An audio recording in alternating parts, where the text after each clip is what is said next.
सब भाई बहनों और बच्चों का इस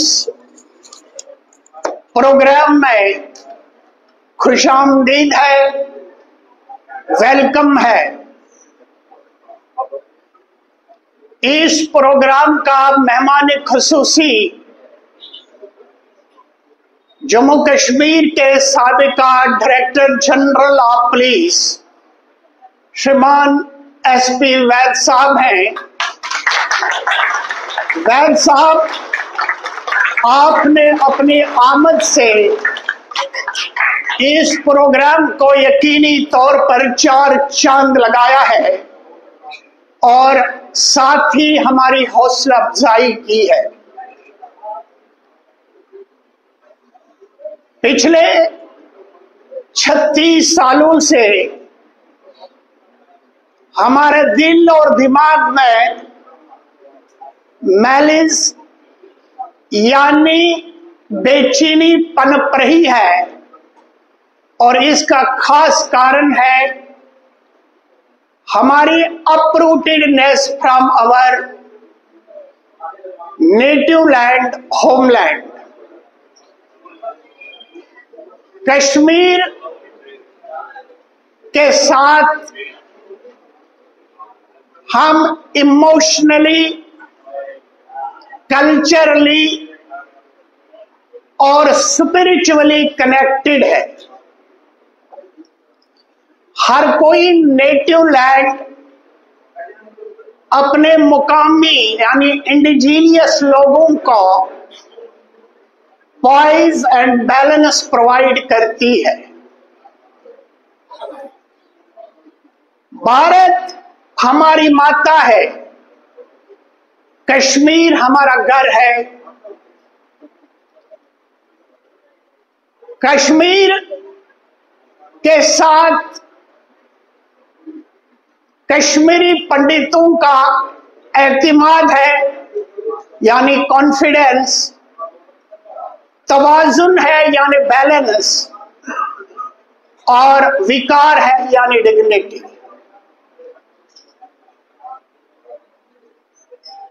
कश्मीर से बाहर हमने अपनी आधी से ज्यादा जिंदगी बसर की है और हमारे कुछ लोगों ने पूरी ही जिंदगी बसर की है।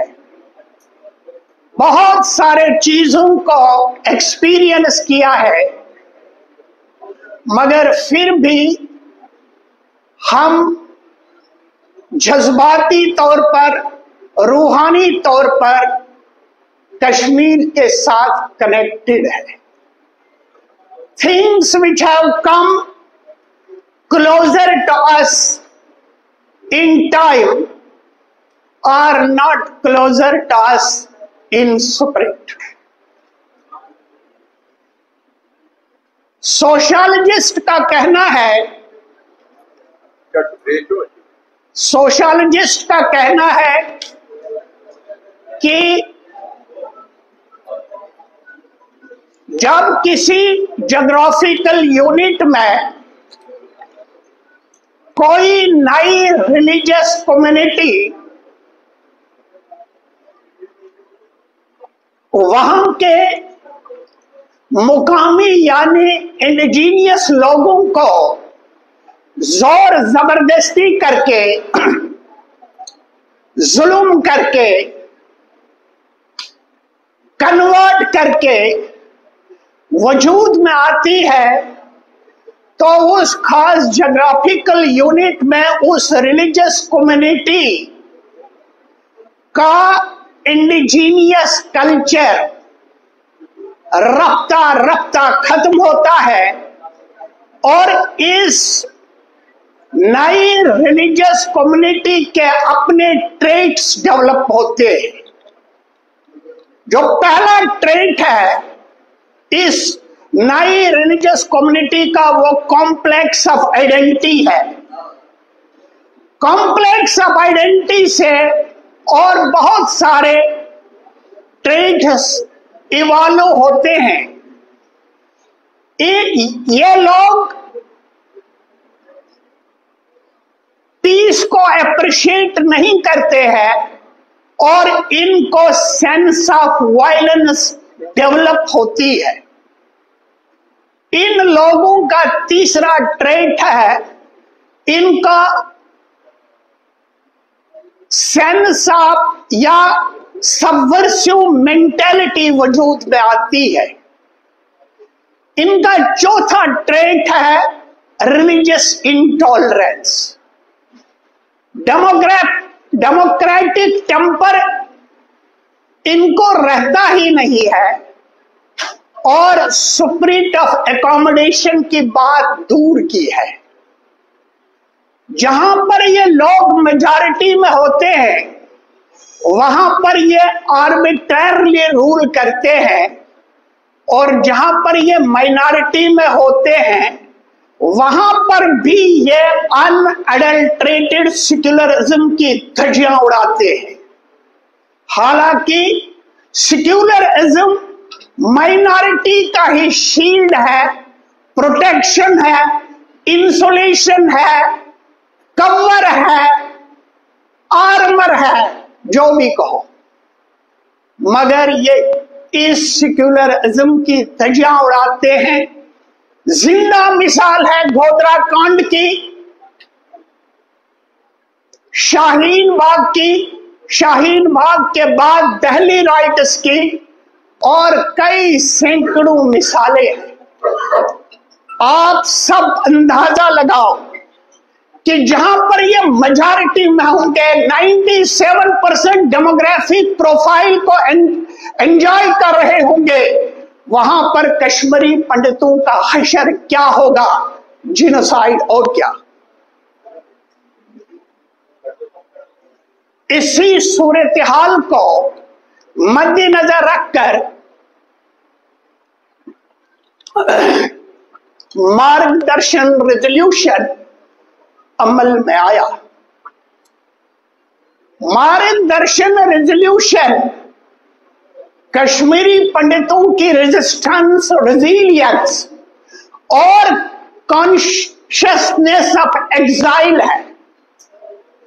इस रेजिस्टेंस, रेजिलियंस और कॉन्शियसनेस ऑफ एग्जाइल को खत्म करने के लिए आज एक साजिश रचाई जा रही है कि ये रेजिस्टेंस भी खत्म होना चाहिए, रेजिलियंस भी खत्म होना चाहिए और कॉन्शियसनेस ऑफ एग्जाइल भी खत्म होना चाहिए। ये लोग फॉरगिव, फॉरगेट और रिकॉन्सिलेशन की बात करते हैं, रिकॉन्सिलेशन को प्रायोरिटाइज करते हैं over recognition of genocide, reconciliation को प्रायोरिटाइज करते हैं ओवर रिहेबिलिटेशन। रिहेबिलिटेशन या जेनोसाइड से पहले रिकॉन्सिलेशन की बात है to put the cart before the bull.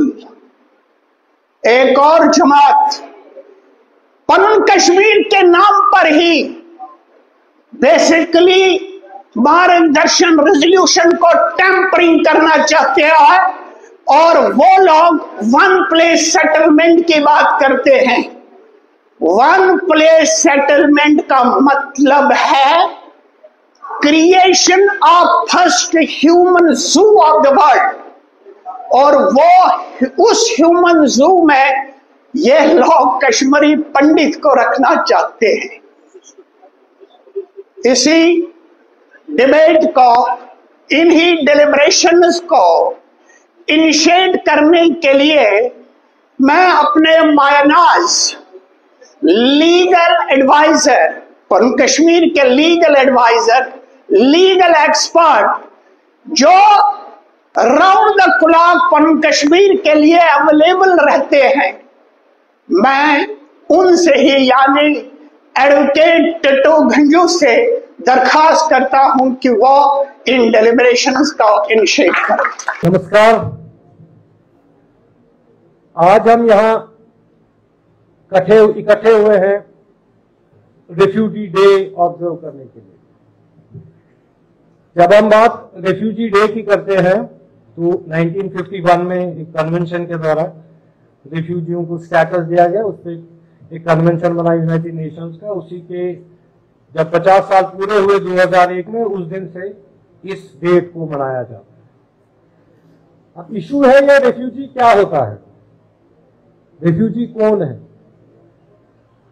International law define करता है रेफ्यूजी को जो वॉर, प्रोसिक्यूशन या वायलेंस की वजह से इंटरनेशनल बॉर्डर क्रॉस करके एक देश से दूसरे देश को चला जाए, तो वहां वो शरणार्थी बन के रहता है। उसके लिए कुछ लॉज है, उसके कुछ राइट्स हैं, जो जिस भी कंट्री में वो जाएगा उन पे वो दायित्व बनता है उसकी राइट्स को सिक्योर करना।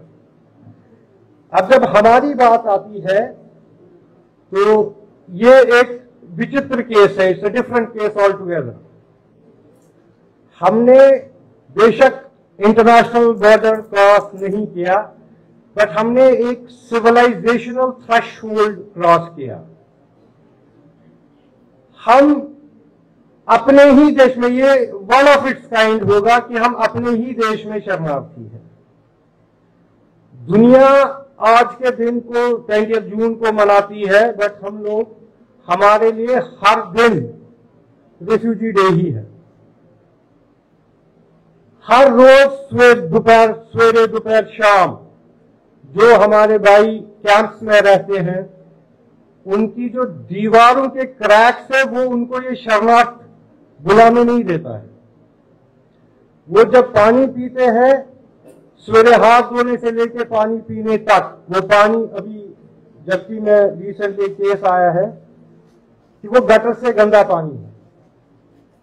हमारे एक लीडर है, सोशल वर्कर है, पिंटू जी पंडिता, उनकी नीस शायद इसी कंटामिनेटेड वाटर की वजह से 11 साल की उम्र में वो चल गई। तो पिछले 4-5 साल से, ये मैं यहां मेंशन करना चाहूंगा, पिछले 4-5 साल से हमारा एक एक्टिविस्ट विश्वरंजन, एडवोकेट विश्वरंजन है कहीं, वो पिछले 4-5 साल से इस पे दफ्तर से, मतलब कभी रिलीफ कमिश्नरी, कभी कमिश्नर ऑफिस, कभी चीफ सेक्रेटरी के पास जाता रहा, बट 4-5 साल में कुछ बना नहीं। अब उसने रिसेंटली NHRC में एक पिटीशन फाइल किया जिसकी नोटिस इशू करी गई। और जो नॉन कैंप्स के हैं लोग, उनका लोनलीनेस इस शरणार्थ को बुलाने नहीं देता है। क्यों, बच्चे चले गए हैं, अब बुजुर्ग यहाँ पे है, तो ये शरणार्थ का जो सिलसिला है ये चलता ही आ रहा है। बट टेक्निकली अगर हम बात करें लॉ के अकॉर्डिंगली, तो हम रेफ्यूजी स्टेटस में नहीं आते हैं।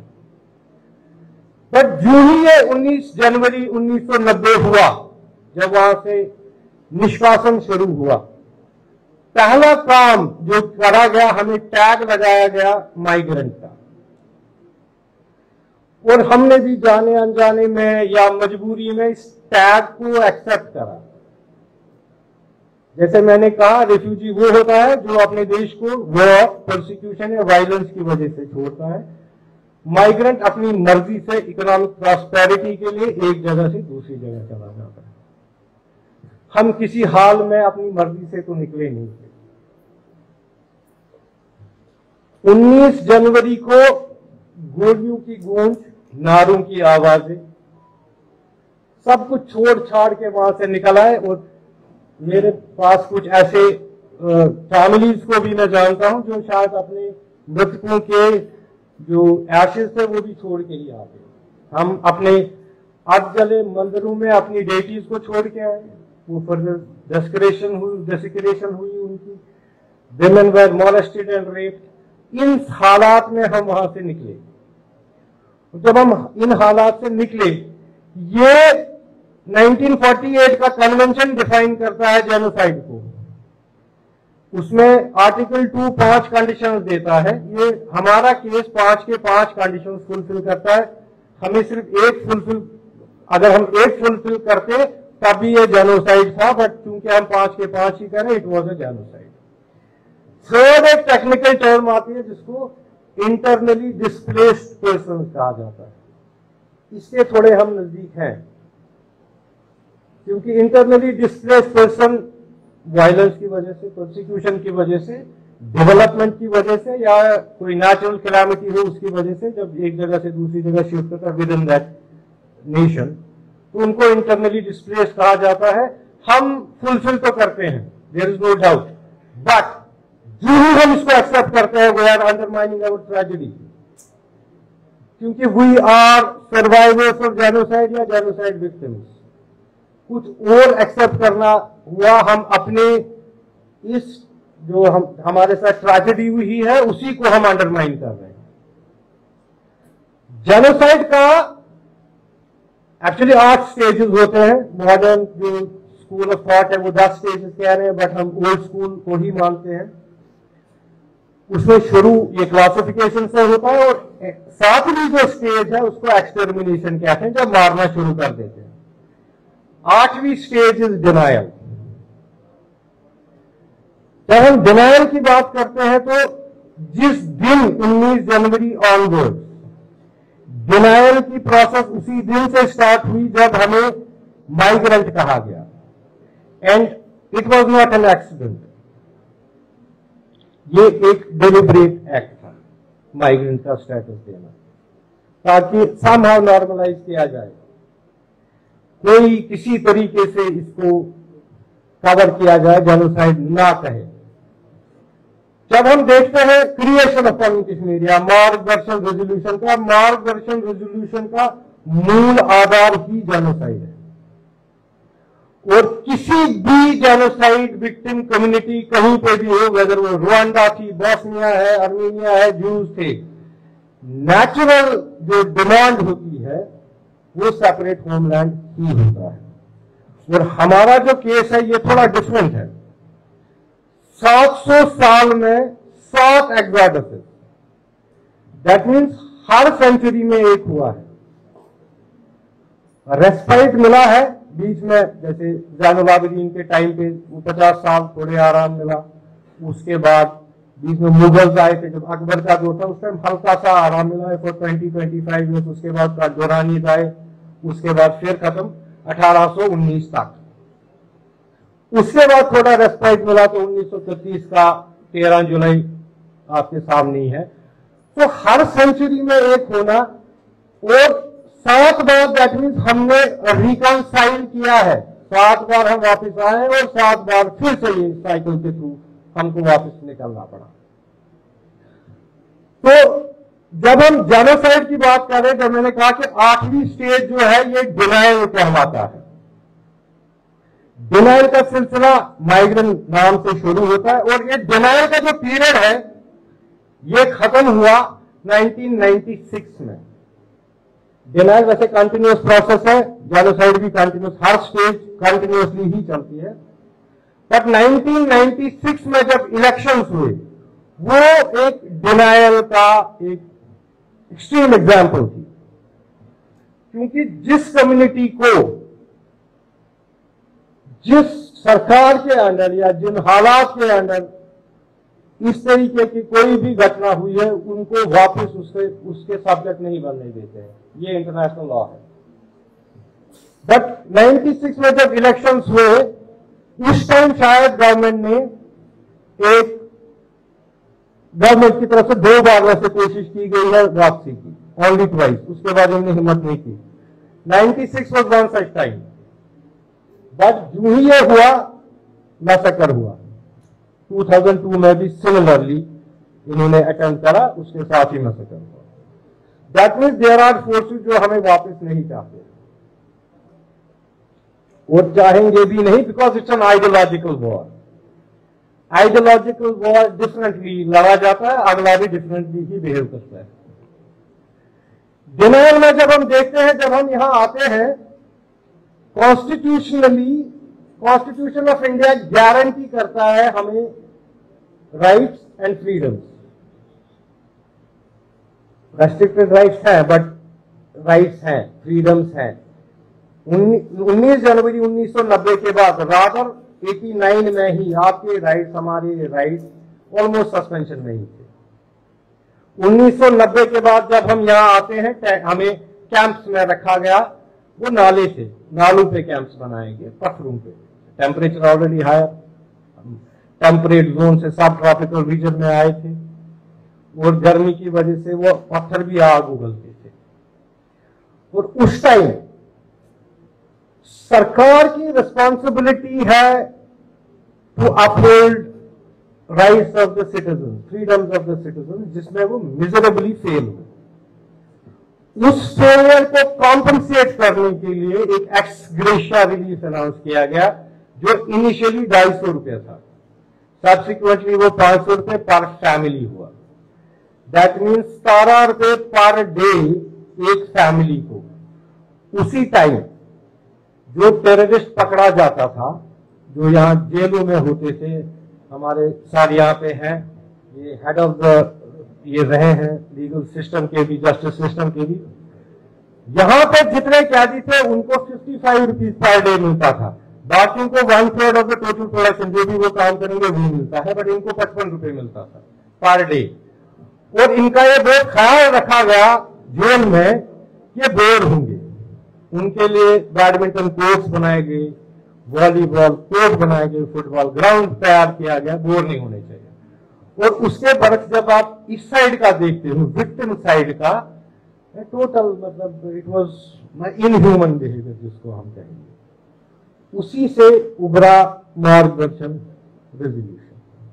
मूलभूत जो हमारा जो बेसिस है, whether it is of Tamil Kashmir और मार्गदर्शन रेजोल्यूशन का, वो यही जेनोसाइड है, इसका रिड्रेसल, इसका रेपरेशन। जैसे मैंने कहा कि हर जो भी विक्टिम कम्युनिटी होगी उनका नेचुरल जो डिमांड होगी वो सेपरेट होमलैंड ही होता है। It is historically recorded. उसके बाद जब 96 पास होता है, उसके बाद का पीरियड क्या कहलाएगा? पीरियड ऑफ कंसोलिडेशन है। और इसमें सबसे बड़ी बात यह है कि हम लोग 90 से बोलते आए हैं ये जेनोसाइड है, क्योंकि प्रमाण है मार्गदर्शन रेजोल्यूशन इन इटसेल्फ।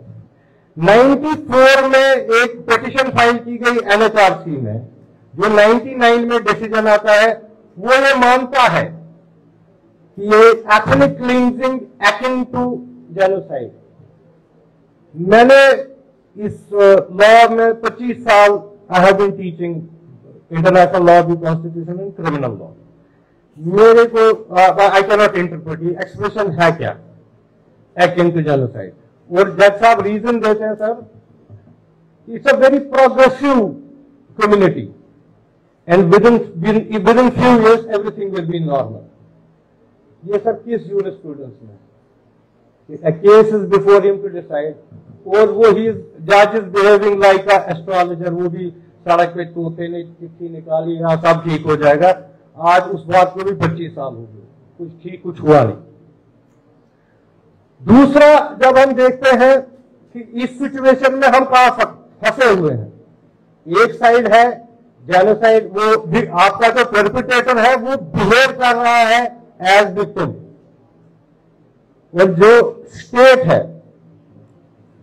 वो एंश्योर कर रहा है कि उसको विक्टिम दिखाए। हमारे पास कुछ साल पहले तक टेरर एक्ट की डेफिनेशन ही नहीं। अब इन्होंने यूएपीए में सेक्शन 16, 17, 18 में टेरर एक्ट की डेफिनेशन दी है।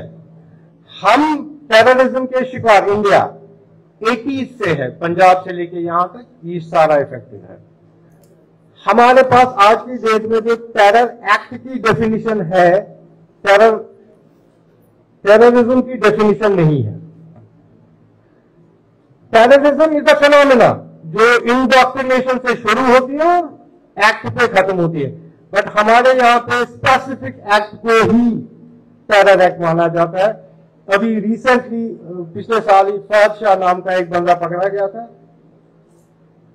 उसने कुछ इन्फ्लेमेटरी जो कुछ लिखा था, उसका लंदन से कश्मीर वाला नाम करके लिखता था, तो कोर्ट्स ने एक्विट किया उसको, बिकॉज ये टेरर एक्ट नहीं है, बिकॉज एक्ट तो हुआ ही नहीं है। सो हमारे यहां पे भी जो लॉ मेकिंग में भी एक इशू है। रिसेंटली आपने सुना होगा कि 370 की कॉन्स्टिट्यूशनैलिटी पे पिटीशन फाइल होती है सुप्रीम कोर्ट में, जज के सामने क्वेश्चन पिटिशन है टू डिसाइड द कॉन्स्टिट्यूशनैलिटी। हमारे first puisne justice S K. Kaul within his right but recommend करते हैं ट्रूथ एंड रिकंसिलिएशन कमीशन। अब एक विक्टिम को कौन ट्रूथ समझा सकता है, कौन उसको बता सकता है कि ट्रूथ क्या है। दूसरा, रिकंसिलिएशन जेनोसाइड स्टडीज में एक्सपर्ट्स मानते हैं it is denial of genocide. Denial of genocide जिन कंट्रीज में जेनोसाइड लॉज है क्रिमिनल ऑफेंस है जिसकी मिनिमम 5 साल सजा होती है। तो रिकंसिलिएशन जब एक जज साहब के विदाउट कोई प्रेसिडेंस की जब जेनोसाइड केसेस को डील किया जाता है उसमें रिकंसिलिएशन इज नो ऑप्शन। एक ही आपको मिलेगी इसमें रेस्टोरेटिव जस्टिस की एग्जांपल, वो जब रुवांडा में हुआ था वहां पे उनका कल्चर था रेस्टोरेटिव जस्टिस का, बट गका का कोर्ट्स बोलते हैं उनको, वहां पे भी वो फेल हुआ। बट जज साहब ने जज्बात में आके बोल दिया कि एक ट्रूथ एंड रिकंसिलिएशन कमीशन इस पे गठित किया जाए। वही जज साहब उसके बाद जब रिटायर होते हैं, मेरे पास वीडियो भी है अगर किसी को चाहिए I can forward it to him also. एक इंटरव्यू में कहते थे क्योंकि मैं अपने प्रोफेशन में काफी बिजी रहा, मुझे आउटर वर्ल्ड के बारे में पता नहीं था। Yes, community wants recognition of genocide. एक डायरेक्ट क्वेश्चन में उसने ये आंसर दिया, उसने ग्रेशियसली माना, मुझे नहीं पता था what are the demands of the community but हम इसको मानते चलते। अब इस रिकंसिलिएशन के इशू को आप देखते हो, आप लोग सभी विटनेस हो गए पिछले 35 साल से जनस्वातन इज देयर टू अटेंशन।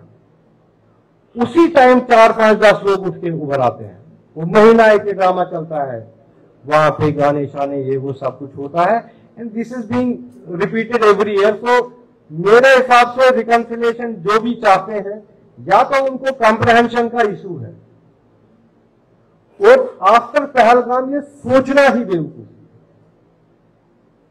कि वहां रिलीजन पूछ के पैंट उतरवा के, इससे ज्यादा और क्या प्रमाण चाहिए आपको कि रिकंसिलिएशन इज नो ऑप्शन। और जेनोसाइड रिकॉग्निशन तक दूसरा एक बेसिक गाइडलाइंस है यूनाइटेड नेशंस की 2005 में जो अडॉप्ट की गई कि right to remedy for victims of gross human rights violation and atrocities. Genocide की नहीं, gross atrocities and gross human rights violation की। उसमें जो प्रिंसिपल्स दिए हैं, पहला है एक्नॉलेजमेंट, दूसरा है रिहैबिलिटेशन, तीसरा है रेपरेशन, चौथा है कॉम्पनसेशन, पांचवा है to the utmost satisfaction of the victim community, उसके बाद रिकंसिलिएशन।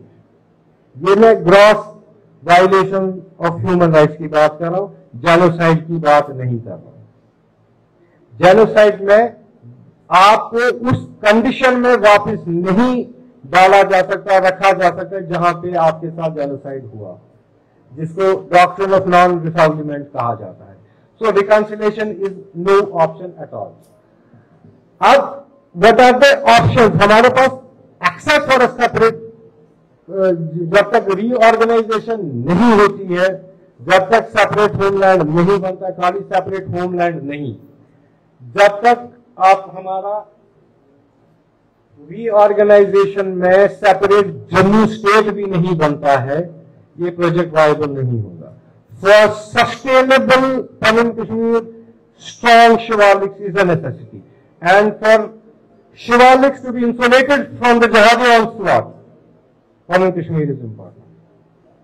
तो ये मैटर ऑफ चॉइस नहीं है, इसके अलावा कोई और रास्ता भी नहीं है। हमने 7 बार इसको देखा है।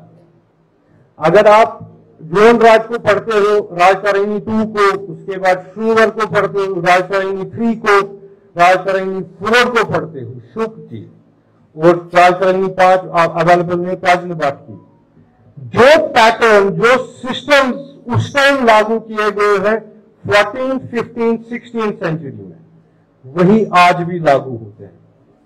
अब इनोवेशन हो गए, उस टाइम गन वगैरह नहीं थे, now they use ammunition as well. तो सिस्टम में कोई, क्योंकि इट्स एन आइडियोलॉजिकल वॉरफेयर, इसमें काफी रोल नैरेटिव बिल्डिंग का भी रहता है, क्योंकि आपने देखा होगा perpetrator has been able to establish himself as a victim, है ना। ये हमारे जो आजकल रिकंसिलिएशन टीम उभरी है, आप लॉजिक समझे, वो कैसा है, 30% लोग सेपरेटिस्ट आइडियोलॉजी के हैं। अब कोई उसको मैथमेटिकली ये पूछे 90 लाख वहां पॉपुलेशन है, 30% 30 लाख लोग गन लेके हैं, तो किनके साथ कंप्रोमाइज की बात कर रहे हैं। हमारे फोर्सेस रोज मार्केट मेंटेन कर रहे हैं रेगुलर, मतलब हार्डली कोई दिन रहा होगा। और जब हम पीस की बात करते हैं कश्मीर में, it is the period between 2 acts, violent act, वही पीस है। वो ड्यूरेशन कितना रहे, एक्ट होगा ही होगा। This has been happening from last so many years. 1931 के बाद 1947 आया। 1961 में जब आप सेंसस रिपोर्ट देखते हो, 2,94,000 पॉपुलेशन है हिंदूज की। 1981 में देखते हो 1,24,000, हालांकि ये करेक्ट नंबर्स नहीं थे, बट ऑफिशियली यही है। ऑलमोस्ट 60-70% पॉपुलेशन वैनिश होती है, नो एनक्वायरी, किसी को कोई फर्क ही नहीं पड़ा। किसी ने इस पे, अगर लोग सेंसस के बीच में 2.5% से ज्यादा कहीं पे वेरिएशन आती है, सब्जेक्ट ऑफ इन्वेस्टिगेशन। जहां 70% पॉपुलेशन गायब हो गई, किसी को कोई फर्क ही नहीं पड़ा। तो जब हम इन सारे सिचुएशंस को देखते हैं कि हम कहां फंसे हुए हैं, ये कंसोलिडेशन का जो पीरियड है, कंसोलिडेशन होता क्या है, मैं आपको एक एनेक्डोट सुनाता हूं। 1993-94 में हमारे कश्मीर के बहुत फेमस टीचर हुआ करते थे बृजनाथ सुमली जी। तो मेरा भी सौभाग्य रहा है, आई वॉज ए स्टूडेंट। वो मुझे जम्मू में मिले, तो हम बैठे चाय पीने।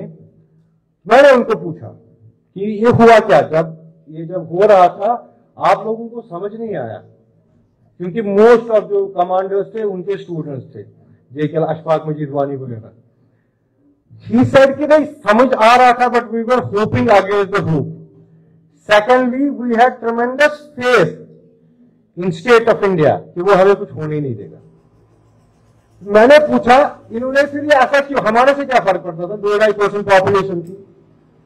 उसने कहा कि इनका बेसिक ऑब्जेक्टिव ही यही था कि जो कल्चरल हेरिटेज है, जो हमारी कश्मीरी पंडित की, उसको इरेज करना है।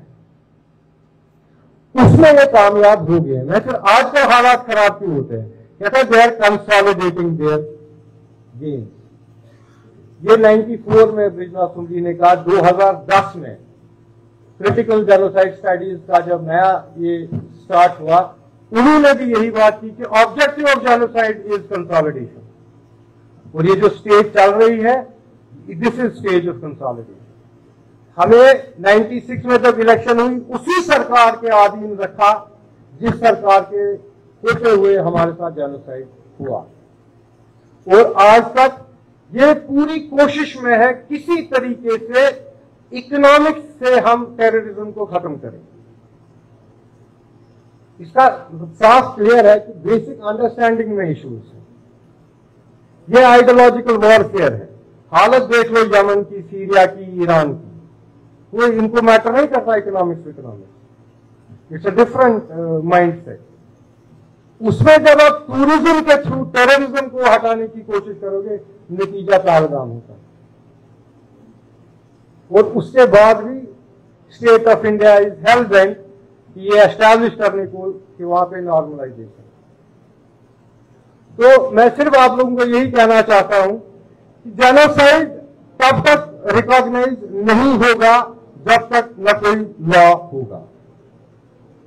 इंडिया 1948 में कन्वेंशन में प्रपोजल था यूनाइटेड नेशंस में, 1959 में रेटिफाई किया। अभी तक इस पे कोई लॉ बना नहीं। जब इनसे बात आप देखोगे कि जो होम सेक्रेटरी था JKLF को जब बैन किया गया, उसने रीजन यही दिया, they were involve in genocide of Kashmiri Pandit which led to their project. ये इसको मानते हैं। In finance minister on floor of house parliament में उन्होंने जेनोसाइड माना। तो जब इन्होंने लॉ बनाने से थोड़ी हिचकिचाहट दिखाई तो फ्रंट कश्मीर ने प्रपोज लॉ किया, ये हम बना के दे रहे हैं आपको, आप इस पे डिबेट करके इस पे करो। हमारी टोटल, मेरा मानना है, focus should be on recognition of genocide, rest will automatically follow. मुझे लगता है टाइम हो गया। इसके साथ ही जय भारत, जय जम्मू कश्मीर। नमस्कार। शुक्रिया advocate Tito Ganju ji. Your explanation stands for excellence and comprehensive. बहुत खूब। Values are daily broken in Kashmir. No new values are created. We are just stuck there. The place which we had to leave does not believe in coexistence, but the people who believe that India is a multicultural, multi-religious foundation and India is a secular state are biting the dust of Mera Bharat Mahan. मैं आप अपने भाई भूषण लाल भट्ट साहब को, जो हमारे camp leader है और बराबर 1990 से लेकर आज तक पन कश्मीर के साथ जुड़े हैं, उनसे दरखास्त करता हूं कि वो भी अपने ख्यालात का इजहार करें। मिस्टर भूषण।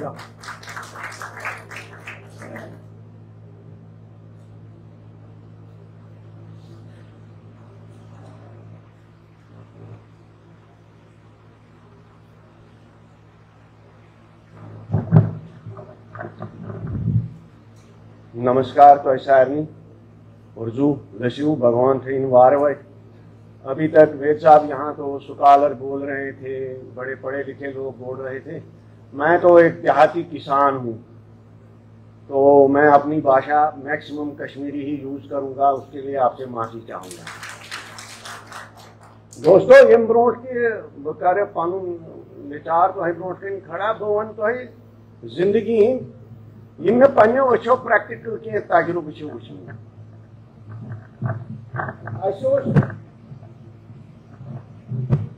ओके ना हो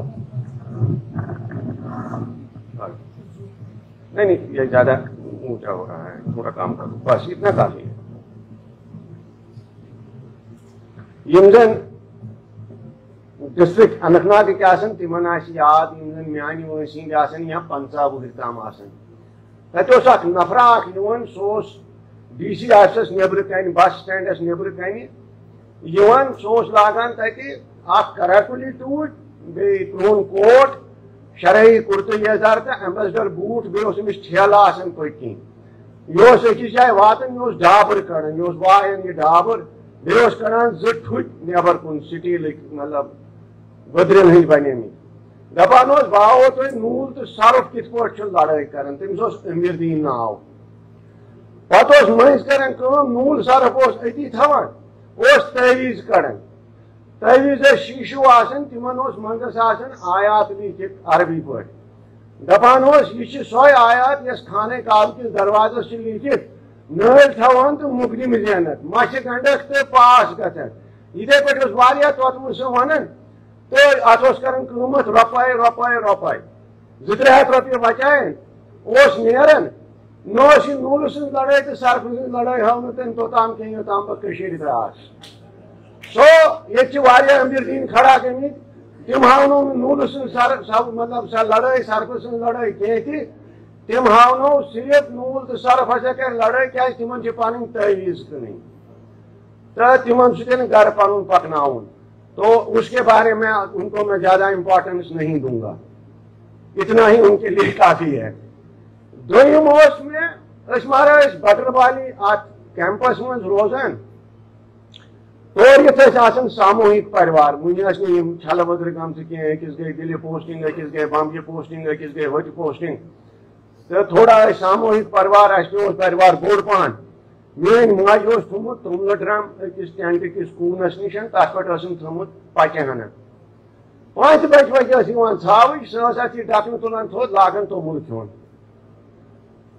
अक दो आव मे ब्रदर सह ये बैंकस में ड्यूटी जिम पे सह आव शुक्रवार दुई बटवार आतवार छुट्टी तो यह आव घर मान मिसिस दित तमिस चाय कपा वाय कपा अमिस सिगरेट ततर आमज मज ब्रोट कन दोपन क्या कर बाहर अतन लूरा है सह वस दोपन हतो ये छाव 5 बजे सह खेवन ये तोमुल दोपन गस नेर मौसम असल तक चक्र ना बह कर बह थवस नजर लकीली पे यह छाव ये मेन ब्रदरन पो यह पथर पच खंड अन कोरनस तल पे शलक मगर क्युत तल पे शलक अमिस गई नेट यल योताम तत द्राय तोताम आय सह छाव तोर कह नेवर ऑन अर्थ मे गई उतर वन गर ब्याक मे ब्रोट कन बिहित यह जगती हुंद अशमारा दरवाजस गोमुत सह मेन दरवाज ग्रिल गेट अत गोमुत लूर सह दरवाज अत वच बचा यह अंदर अतन तो यह अति जलमल कर बेचार बूथ पेशाब तो मेन मिसिस वो दोपन बह तंग अनिस मे पेवान डून पत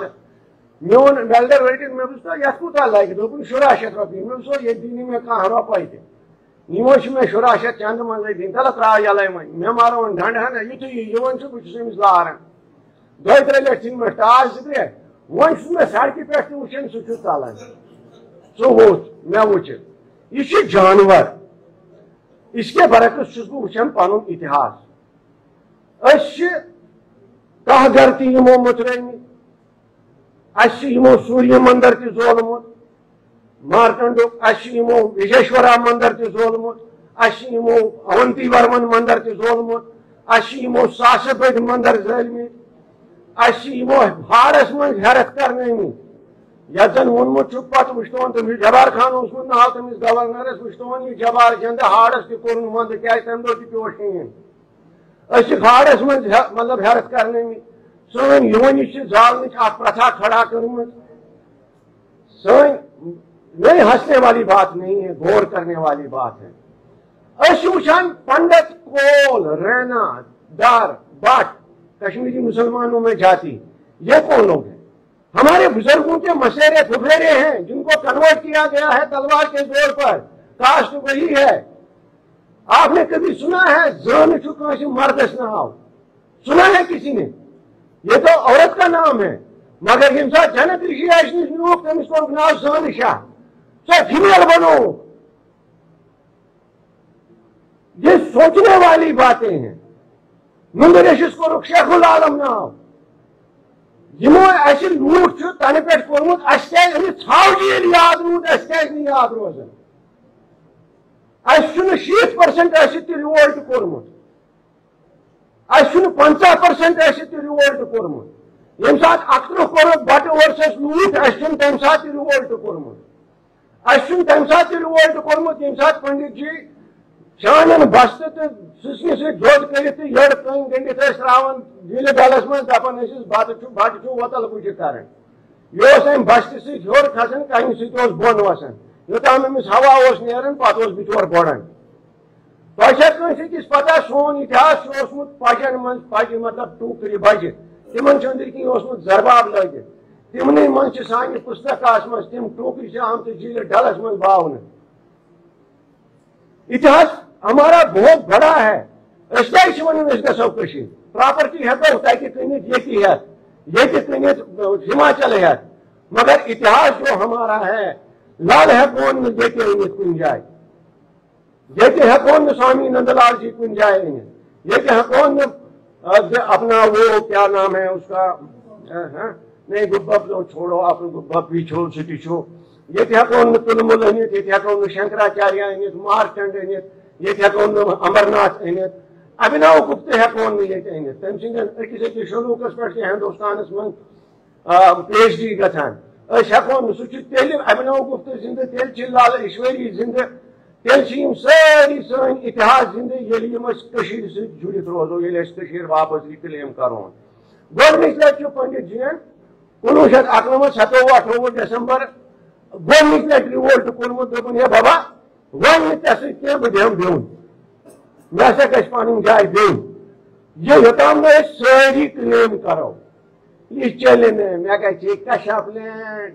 मे वन प्लेस स्टेटमेंट मे तंदिस रूलस अंडर रोजन मे सोत साफ वन मे तमिस अंडर रोजन ये मे रात वो दप नायब तहसीलदार उर्दू तगुन पान बो उर्दू बाकी लैंग्वेज एक्सेप्ट हिंदुस्तान में हिंदी छी ना ये जम्मू की इतनी बड़ी पॉपुलेशन है क्या हिंदी नहीं चलेगा अंग्रेजी नहीं चलेगा जो IAS ऑफिसर आते हैं उनको उर्दू आती है क्या जो तमिलनाडु से IAS ऑफिसर आता है उसको उर्दू आती है क्या मेरे डिस्ट्रिक्ट का SP उस वक्त वो मेरे ख्याल से उसका नाम इलिंगो था शायद वो तमिलनाडु से था तो उसको उर्दू नहीं आती थी उसको इवन हिंदी भी बहुत कम आती थी तो क्या वो जम्मू कश्मीर में तैनात नहीं हो सकता है लो तमिस अंडर गमे सरकार वनिस ये शीत कोर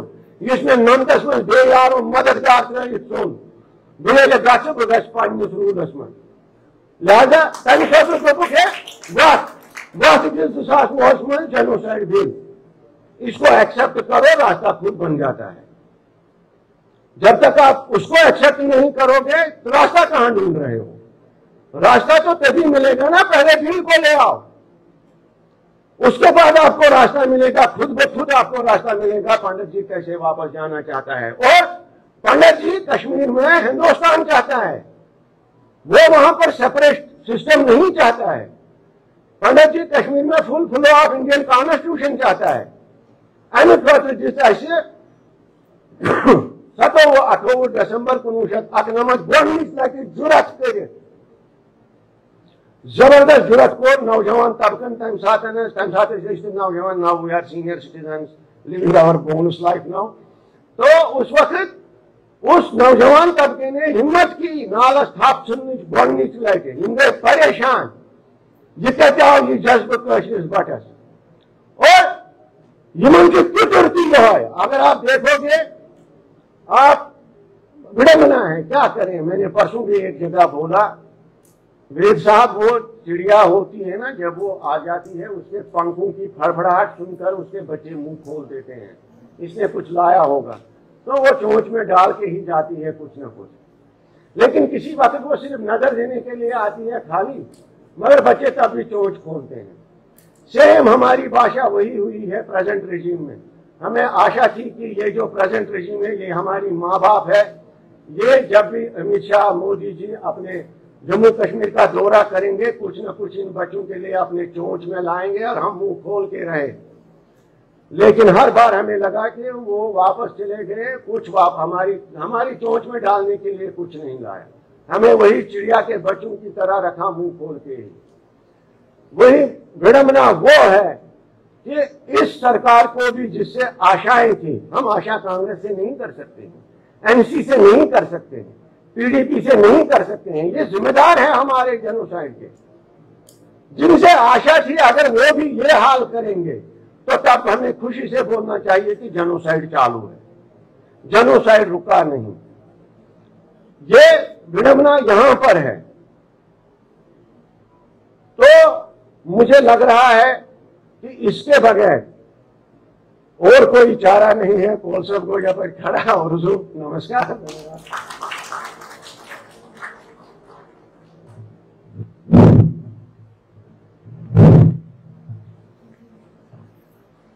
भूषण लाल जी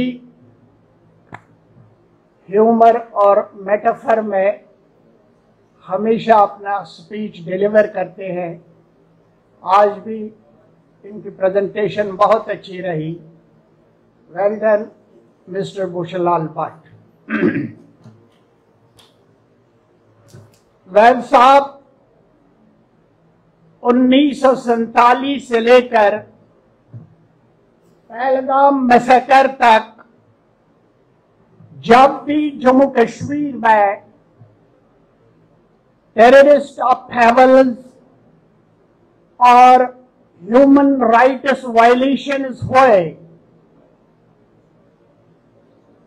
तब हिंदुस्तान सरकार ने अपनी ऑफिशियल और स्पॉन्टेनियस रिस्पॉन्स दी कि Pakistan did it. This line has been persistently used by the Indian state in order to exonerate, in order to absolve the local authorities of Kashmir and its Muslim majority community from any responsibility of their failure to protect the life, liberty, property, religion and culture of Hindus and particularly Kashmiri Pandits। वैद साहब, भारत सरकार कश्मीर को मिसपरसीव्ड perceptions और misplaced idealism से handle करता है। वैद साहब, हिंदुस्तान सरकार की पॉलिसी इल्यूजन्स और फैंटेसीज पर डिपेंडेंट है। वैद साहब, आजकल आप फ्री बर्ड है, आइए आप खुलकर बोलिए।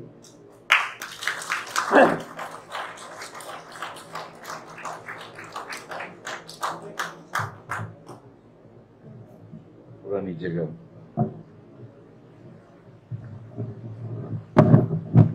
बस।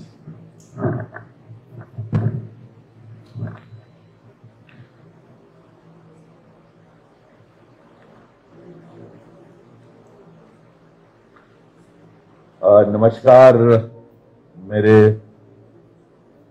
कश्मीरी पंडित साथियों, सबसे पहले तो आप सबका बहुत बहुत धन्यवाद।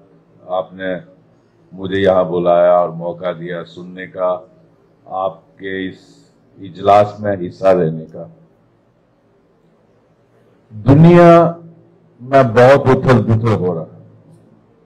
कुछ लोग तो कहते हैं कि युग परिवर्तन हो रहा है। कितना सही है ये भगवान जानते हैं, लेकिन हो तो रहा है कुछ। आप देख रहे हैं यूक्रेन रशिया की वॉर, आप देख रहे हैं इजराइल और ईरान की वॉर, पहले उसके प्रॉक्सी से हमास, हुती और हिजबुल्लाह से हुई और आज डायरेक्टली ईरान से हो रही है।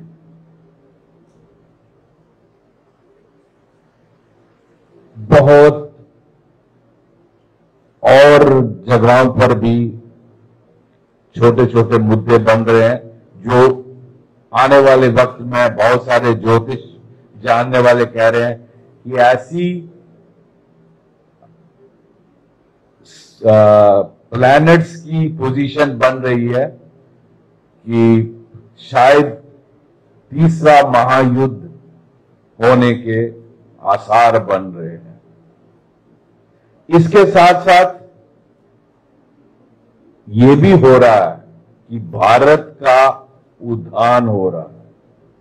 भारत जिसको एक टाइम में 33% जिसकी जीडीपी थी दुनिया की, आज से 3-4 सेंचुरीज पहले, उसको पहले लुटेरे आए, उसके बाद अंग्रेज लुटेरे आए और इतना लूटा कि आपको इतनी गुर्बत पे लाया कि 2% या कितना परसेंट, 3% जीडीपी पे आया।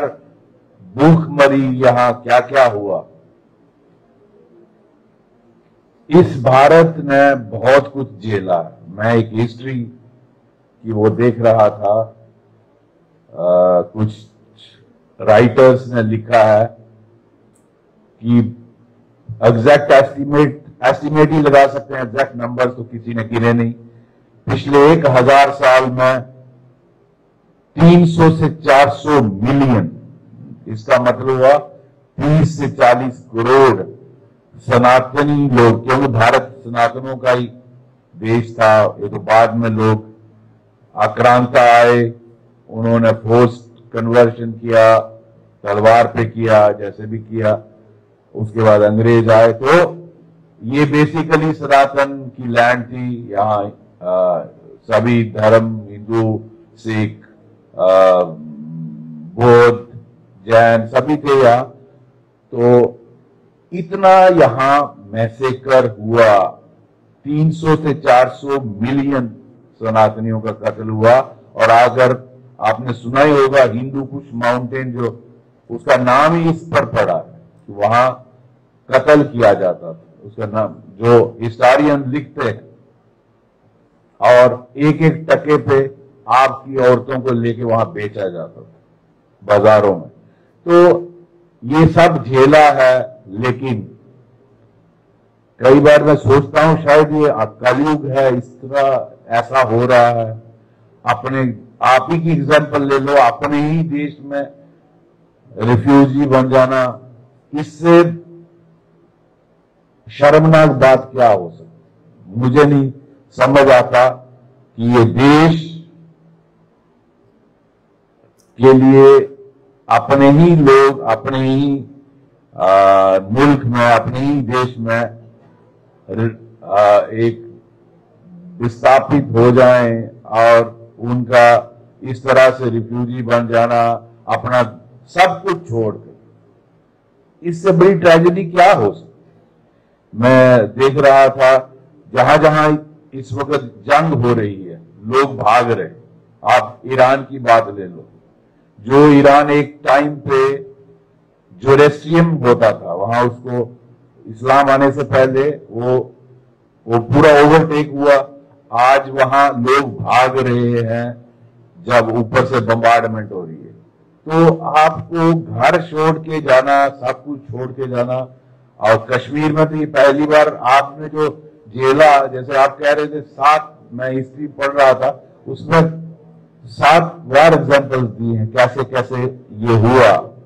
और हालांकि कुछ लोग कश्मीर में मैं नौकरी के दौरान सुना कि यहाँ बड़े सूफी सेंट आए, उन्होंने वो किया। उनका कितना रोल था, अगर आप इन न्यूट्रल लोगों की हिस्ट्री पढ़े तो ज्यादातर तलवार के उस पर ये हुआ है। आपके मंदिरों को तोड़ा गया, आपको कन्वर्ट किया गया, बेसिकली कल्चर पर अटैक था। ये जो संस्कृति है सनातन की, उस पर हमला था। और ये आप नोट करना, सिर्फ अगर इसको चेक नहीं किया और रिकग्नाइज नहीं किया, बंगाल में भारी हालात बन रहे हैं। बांग्लादेश में आप देख रहे हैं क्या हो रहा है। और आहिस्ता आहिस्ता वेस्ट, यूरोप आप देखिए, वेस्ट में आज कैसे हालात बन रहे हैं, बहुत बुरी हालत है। जो यूके सारी दुनिया पर राज करता था, आज वहां की हालत देखो। ओपनली वहां लंदन ब्रिज में वो बोलते हैं, सुनने वालों को भी हैरानी होती है कि ये बकिंगम पैलेस को हम वो बनाएंगे। आप बताइए क्या हालत बन रही है। तो दुनिया कहां जा रही है। इसको, दुनिया को अगर आपने आज कदम नहीं लिए करेक्टिव, और बहुत सारी ऐसी आवाजें भी आ रही हैं कि अमेरिका में भी इस तरह की फोर्सेस काम कर रही हैं। अमेरिका जो लास्ट वेशन समझा जाता है वेस्ट का, वो भी इस वक्त इसका शिकार बन रहा है। और भगवान न करे वहां भी हालात खराब हो, लेकिन जिस तरह के उनके लीडर्स की कारकर्दगी है, मुझे बहुत अफसोस से कहना पड़ता है। कल ही आपने देखा वहां के राष्ट्रपति ट्रंप मुल्ला मुनीर को लंच पे बुलाते, जिसने ये मैसेकर किया पहलगाम, उसकी स्पीच के बाद हुआ। आपने देखा साहब ने, मुझे क्यों उसको रिपीट करना है। आपने देखा उसने किस तरह की स्पीच दी 1 हफ्ता पहले, और उसके बाद ये सिग्नल था और धर्म पूछ के फिर ये किया गया। तो ये इस तरह की फोर्सेस को, दुनिया को बजाय रोकने के आप एनकरेज कर रहे हो। और वो क्या यही करता है कि ट्रंप को वो मिलना चाहिए, क्या नोबेल पीस प्राइज, क्या करना है यार नोबेल पीस प्राइज एक यूएस के राष्ट्रपति को। और इतनी गिरावट, मेरे जैसा तुच्छ इंसान अगर कहीं कुछ किया हो, मैं दोबारा नहीं बोलता, बोलना अच्छा नहीं लगता, अपने आप को घटियापन लगता है। और बार बार बोल रहे हो मैंने इंडिया पाकिस्तान का वो करवाया, और छट दे भाई। और मुंह पे मोदी जी बोल के आए कि भैया तुम्हारे साथ तो मेरी बात ही नहीं हुई, तुम कौन से मीडिएशन किया, कौन सा। ये तो पाकिस्तान के डीजीएमओ ने फोन किया हमारे कि भैया हमारी हालत खराब हो गई है, क्षमा करिए, जब उनके एयर बेसिस 13 में से 11 को उड़ा दिया। हाँ, जो नूर खान एयर बेस था, जब वहां ब्रह्मोस लगी, वहां अमेरिका के एसेट्स थे। एसेट्स आप समझते हैं, न्यूक्लियर, उनको रशिया, चाइना उनके लिए रखे हुए थे। वहां F-16 भी थे। कैराना हिल में जो नुकसान हुआ, तो ब्रह्मोस जब हिट की तो अमेरिका को उसके लिए, ये मैं इसीलिए कई बार कहता हूं, it was not Pakistan versus India, it was India versus Pakistan plus China plus क्या नाम उसका, Turkey plus deep state of US. और वो यूएस ने हाथ जोड़े कि भैया हमको तो माफ कर दो, हमारे एसेट्स क्यों उड़ा रहे, वो बात अलग है। लेकिन वो जो ऑपरेशन सिंदूर जारी है, मोदी जी ने कहा टेरर के खिलाफ जंग जारी रहेगी। लेकिन यहां इस वक्त टेररिज्म के साथ जो किया जा रहा है वो जंग चलेगी, और उसका तरीका ही यही है जो भारत ने सारे हेडक्वार्टर लश्कर का, जैश का और हिजबुल मुजाहिदीन का उड़ाया। वो भारत उस पर कोई कंप्रोमाइज नहीं करेगा। लेकिन मैं आज इस मुद्दे पे आता हूं। इसको मेरा ये मानना है, पिछले 35 साल सर्विस में देख के, कि आइडियोलॉजिकल वॉर है ये। It is not plain proxy war जो लोग कहते हैं। और इस वक्त अगर ये आइडियोलॉजिकल वॉर नहीं होती तो आप मुझे बताइए, जो 200, 300, 400, 500 साल पहले हुआ, सोमनाथ में हुआ, वो क्यों होना था फिर? तो मुझे लगता है उसको रिकॉग्नाइज करना चाहिए। और ये जो जेनोसाइड है, ये इसको भारत सरकार को स्वीकार करना चाहिए, क्योंकि जो जिम्मेदारी थी। और मेरी मेजॉरिटी कम्युनिटी से भी रिक्वेस्ट है, they should also realise their ancestors were Sanatani. ये मानना चाहिए, इसमें सच को मानने में कोई आदमी कम नहीं होता, सच्चाई को मानना चाहिए। और वो आप 2, 3, 4, 5 जनरेशन पीछे चले जाइए तो आप देखिए आपके पूर्वज कौन थे, सबकी हिस्ट्री मिल जाती। तो आप ये आपकी जिम्मेदारी है कि उस कल्चर को बचाया जाए, आपकी जिम्मेदारी है कि उस संस्कृति को बचाया जाए जो ओरिजिनल यहां की थी। और कश्मीर तो सनातन का केंद्र था, और अगर इस पर इसकी अप्रिसिएशन नहीं की गई तो बहुत वो दिन दूर नहीं है कि बंगाल में भी ऐसा होगा। आप अभी लोग बोलना शुरू हो गए हैं कि बहुत जल्दी कहीं ऐसा ना हो जिस तरह कश्मीरी पंडितों की माइग्रेशन अपने कंट्री में, माइग्रेशन बोलिए या डिस्प्लेसमेंट हुई, ऐसा बांग्लादेश बंगाल में हो जाएगा, ऐसा केरला में हो जाएगा, जिस तरह के हालात बन रहे हैं। और आपको मैं यहां बताना चाहूंगा कि वो जो पटना से कागज मिले थे एक रेड के दौरान एनआईए को, जिसमें प्लान ऑफ एक्शन था पीएफआई का कि 47 तक हम देश में रूल लाएंगे। तो इन फोर्सेस को, इसमें इंटरनेशनल कॉन्स्पिरेसीज हैं, मुझे कोई डाउट नहीं, मैंने तो इसमें काम किया है पुलिस में, किस तरह से फंडिंग आती है, किस तरह से आपके दुबई और गल्फ कंट्री से कंट्रीब्यूशन इकट्ठी की जाती है और उसका तरीका इस तरह से किया जाता है कि उसको इनकम टैक्स या बैंकिंग सिस्टम डिटेक्ट ना करे, वो अरबों में इकट्ठा होता है। और ये सारा पैसा किस तरह से इंटरनेशनल फोर्सेस लगी है इसको डिस्ट्रॉय करने के लिए, इस देश को खत्म करने के लिए। आज वो गौरी और गजनी नहीं होंगे, लेकिन पाकिस्तान की आर्मी और आईएसआई गौरी और गजनी है, वो मुल्ला मुनीर वही है। और वो ये बात रिकॉग्नाइज करनी चाहिए, लेकिन इंटरनेशनल फोर्सेस उनको एनकरेज कर रही और आपको खड़ा होकर लड़ना पड़ेगा इन चीजों से, वरना ये देश नहीं बचेगा।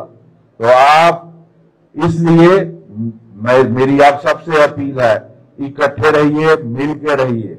वो जो योगी जी कहते हैं बटेंगे तो कटेंगे, इकट्ठे रहिए और फाइट इट आउट। और ये जो पहलगाम में हुआ सारी दुनिया ने देखा और भारत का रिस्पांस, मुझे खुशी है प्रधानमंत्री ने जिस तरह से उसका पहले दिन ही बिहार में बोला और फिर वो दुनिया को दिखाया कि when we mean we can do it. लेकिन कश्मीर के मुद्दे में मेरे विचार थोड़े डिफरेंट हैं, क्योंकि मैं यहां का रहने वाला हूं और मैं यहां नौकरी की है। मुझे लगता है वक्त आ गया है सरकार को सभी गुटों से, आपके सभी लोगों से बैठ के बात करनी चाहिए। और ये मुमकिन नहीं है कि आप जिस तरह के हालात, जब तक पाकिस्तान की इस तरह की फोर्सेस रहेंगी, आप कैसे मिक्स होकर रहोगे? मुझे इसका हल बता दीजिए। तो आपको होमलैंड के बजाय कोई चारा नहीं, मुझे नहीं लगता। हालांकि कोई भी नहीं चाहेगा कि सेपरेट कहीं हो जाए, ये तो घर की पार्टीशन होगी। लेकिन इस जैसी आज तक जैसी फोर्सेस हैं दुनिया में, मुझे ये इसका हल आप बैठ के करके आप डिस्कस करें, आपसे बात, क्या ये मुमकिन है? और ये अगर आप डाउनटाउन में रह सकते हैं, श्रीनगर के, आप अनंतनाग के डाउनटाउन में रह सकते हैं, क्या ये मुमकिन है?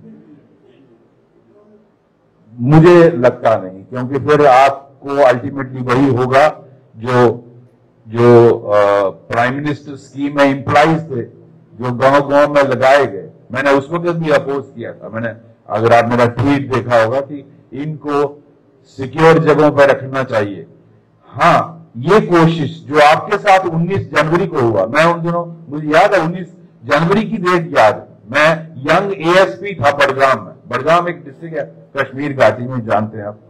मैं वहां एएसपी हेडक्वार्टर पोस्टेड था और जगमोहन जी ने एक दिन पहले जम्मू में ज्वाइन किया था एज गवर्नर।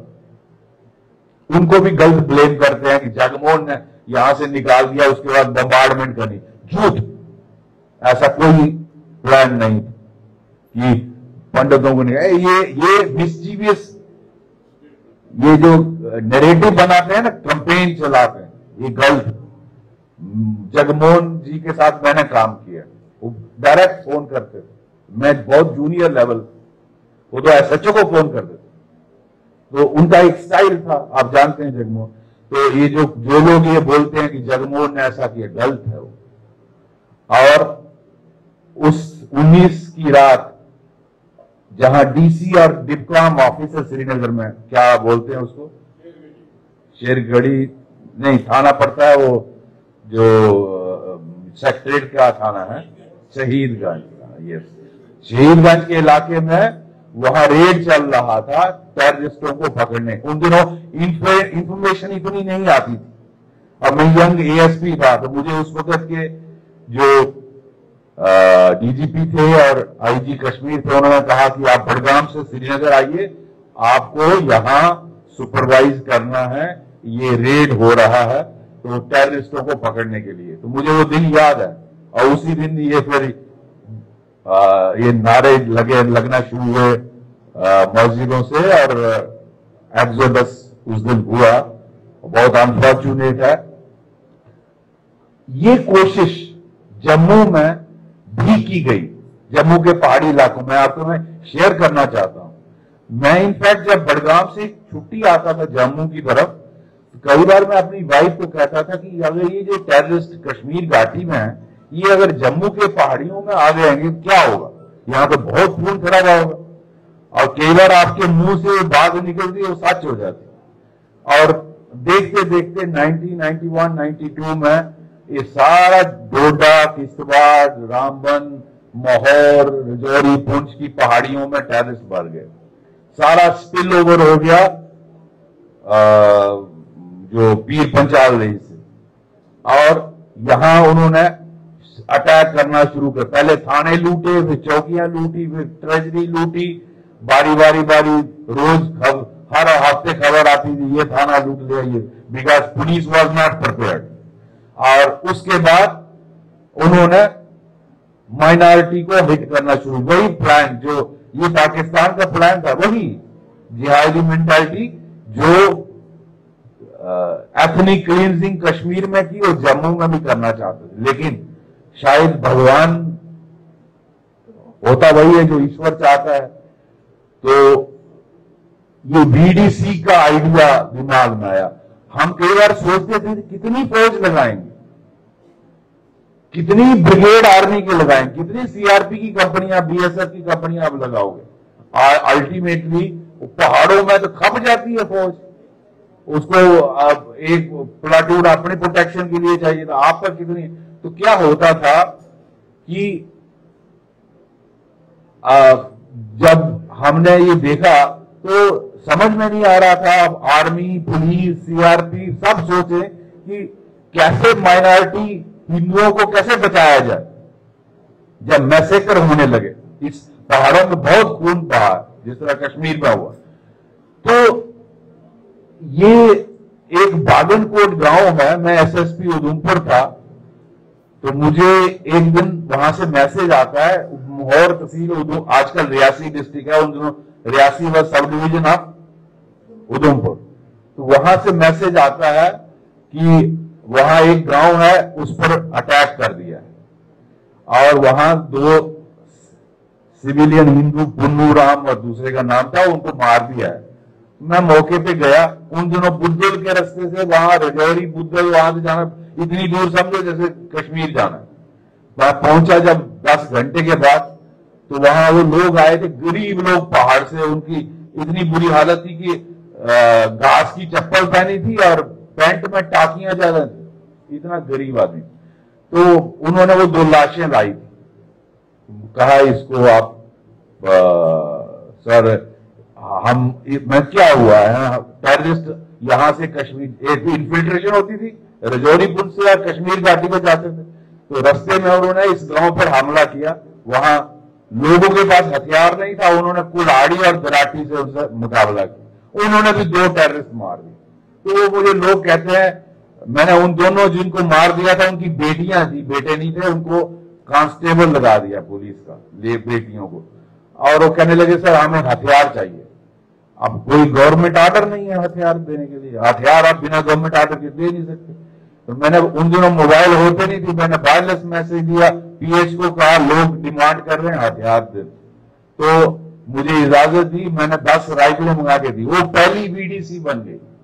उसके बाद गवर्नमेंट ने होम डिपार्टमेंट से फॉर्मल ऑर्डर निकाला, उसमें लिखा कि किस तरह डिप्टी कमिश्नर, एसएसपी जहां जहां अफेक्टेड एरिया बीडीसी बनाएंगे। लोगों को आर्म किया, ट्रेनिंग दी, एमुनिशन दिया। मैं ये बात इसलिए कर रहा हूं, हालांकि यहां रेलेवेंट नहीं है। मुझे कई बार आता है कि अगर ऐसा दिमाग में उस वक्त आता, जो सीनियर लोग थे, मैं तो एक एएसपी बड़गाम था, मैं फैसले लेने वाला नहीं था, बट जो लोग सीनियर थे, अगर उनके दिमाग में आता और कश्मीरी पंडित कम्युनिटी को उस वक्त हथियार दिए जाते, ट्रेनिंग दी जाती, एमुनिशन दिया जाता, हो सकता ये नौबत नहीं आता। तो खैर जो हो गया अब वो वापस नहीं हो सकता। मेरी शुभकामनाएं आपके साथ। आपकी दिक्कतें भरमार हैं, उसका कोई जो घर छोड़ के आता है ना, उसका कोई आप गिनती नहीं कर सकते। मैं ज्यादा समय नहीं लूंगा, लेकिन आपकी जो डिमांड है जिनोसाइड, इसको मानना और आपको होमलैंड मिलना, मैं पूरी तरह से आपसे सहमत हूं। और मेरी भारत सरकार से अपील है कि जल्दी से जल्दी वो इस पर कदम ले।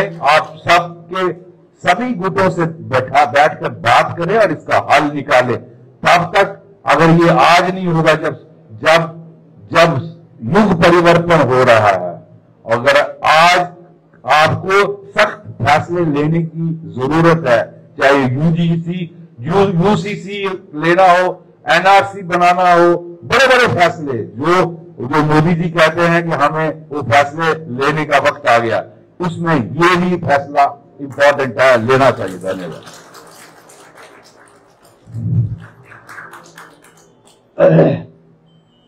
बहुत बहुत शुक्रिया वैद साहब। वैद साहब ने आज बहुत बेहतरीन बात कही। यहाँ पर उन्होंने कहा कि जो भारत में वार प्रिवेलेंट है वो प्रॉक्सी वार नहीं है, आइडियोलॉजिकल वार है, और इस आइडियोलॉजिकल वार को आइडियोलॉजिकल इंस्ट्रूमेंट्स और एलिमेंट से ही कम्बैट करना चाहिए। और दूसरी बात, he candidly and publicly demonstrated his esteemed solidarity with Pan Kashmir, उसके लिए भी बहुत बहुत शुक्रिया। वैद साहब को सोलफुल एक्सपीरियंस और इंट्रिंसिक एक्सपर्टाइज है यहाँ के सिक्योरिटी के बारे में, और गवर्नमेंट ऑफ इंडिया को इनके परसेप्शन की कॉग्निजेंस लेनी चाहिए। मैं अपने महबूब लीडर डॉक्टर अजय चुरंगो से दरखास्त करता हूं कि वो इस मौके पर अपने विचार रखे और इन डिलिब्रेशंस को कंक्लूड कीजिए। हमारा महबूब लीडर डॉक्टर अजय चुरंगो।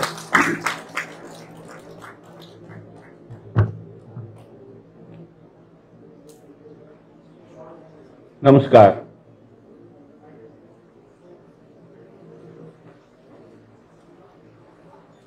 अपने कार्यकर्ताओं से भी मुखातिब हूं, माएं बहनें, बाकी सब मेरे बुजुर्ग, मेरे से ज्यादा जानने वाले, मेरे हम उम्र।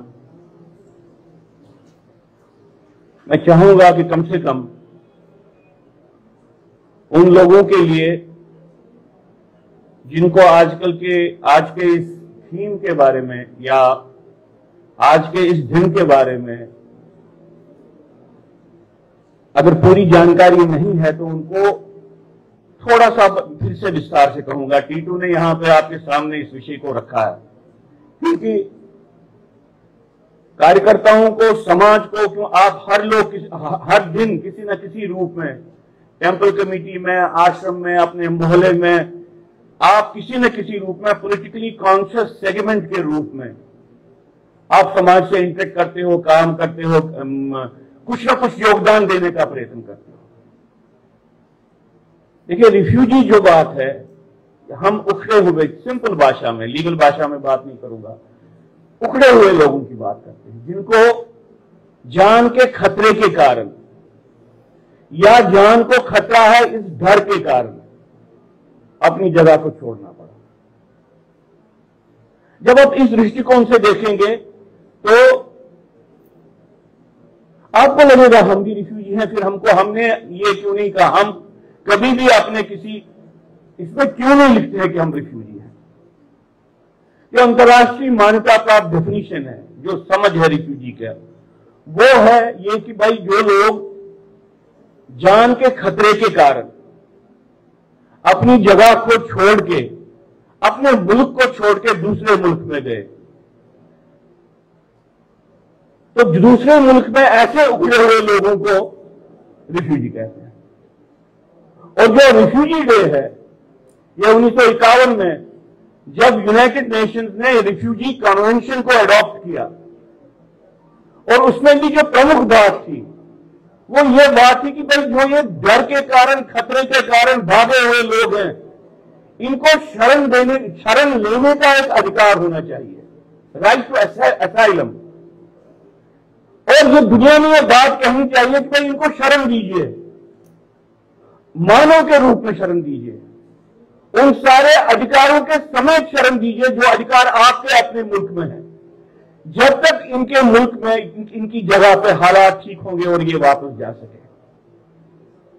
तो इंटरनेशनल रिफ्यूजी कन्वेंशन अडॉप्ट किया गया, 2001 में इसको मनाना शुरू कर दिया, और हम भी, कौमी कश्मीर भी किसी न किसी रूप में इसको मना रहा है।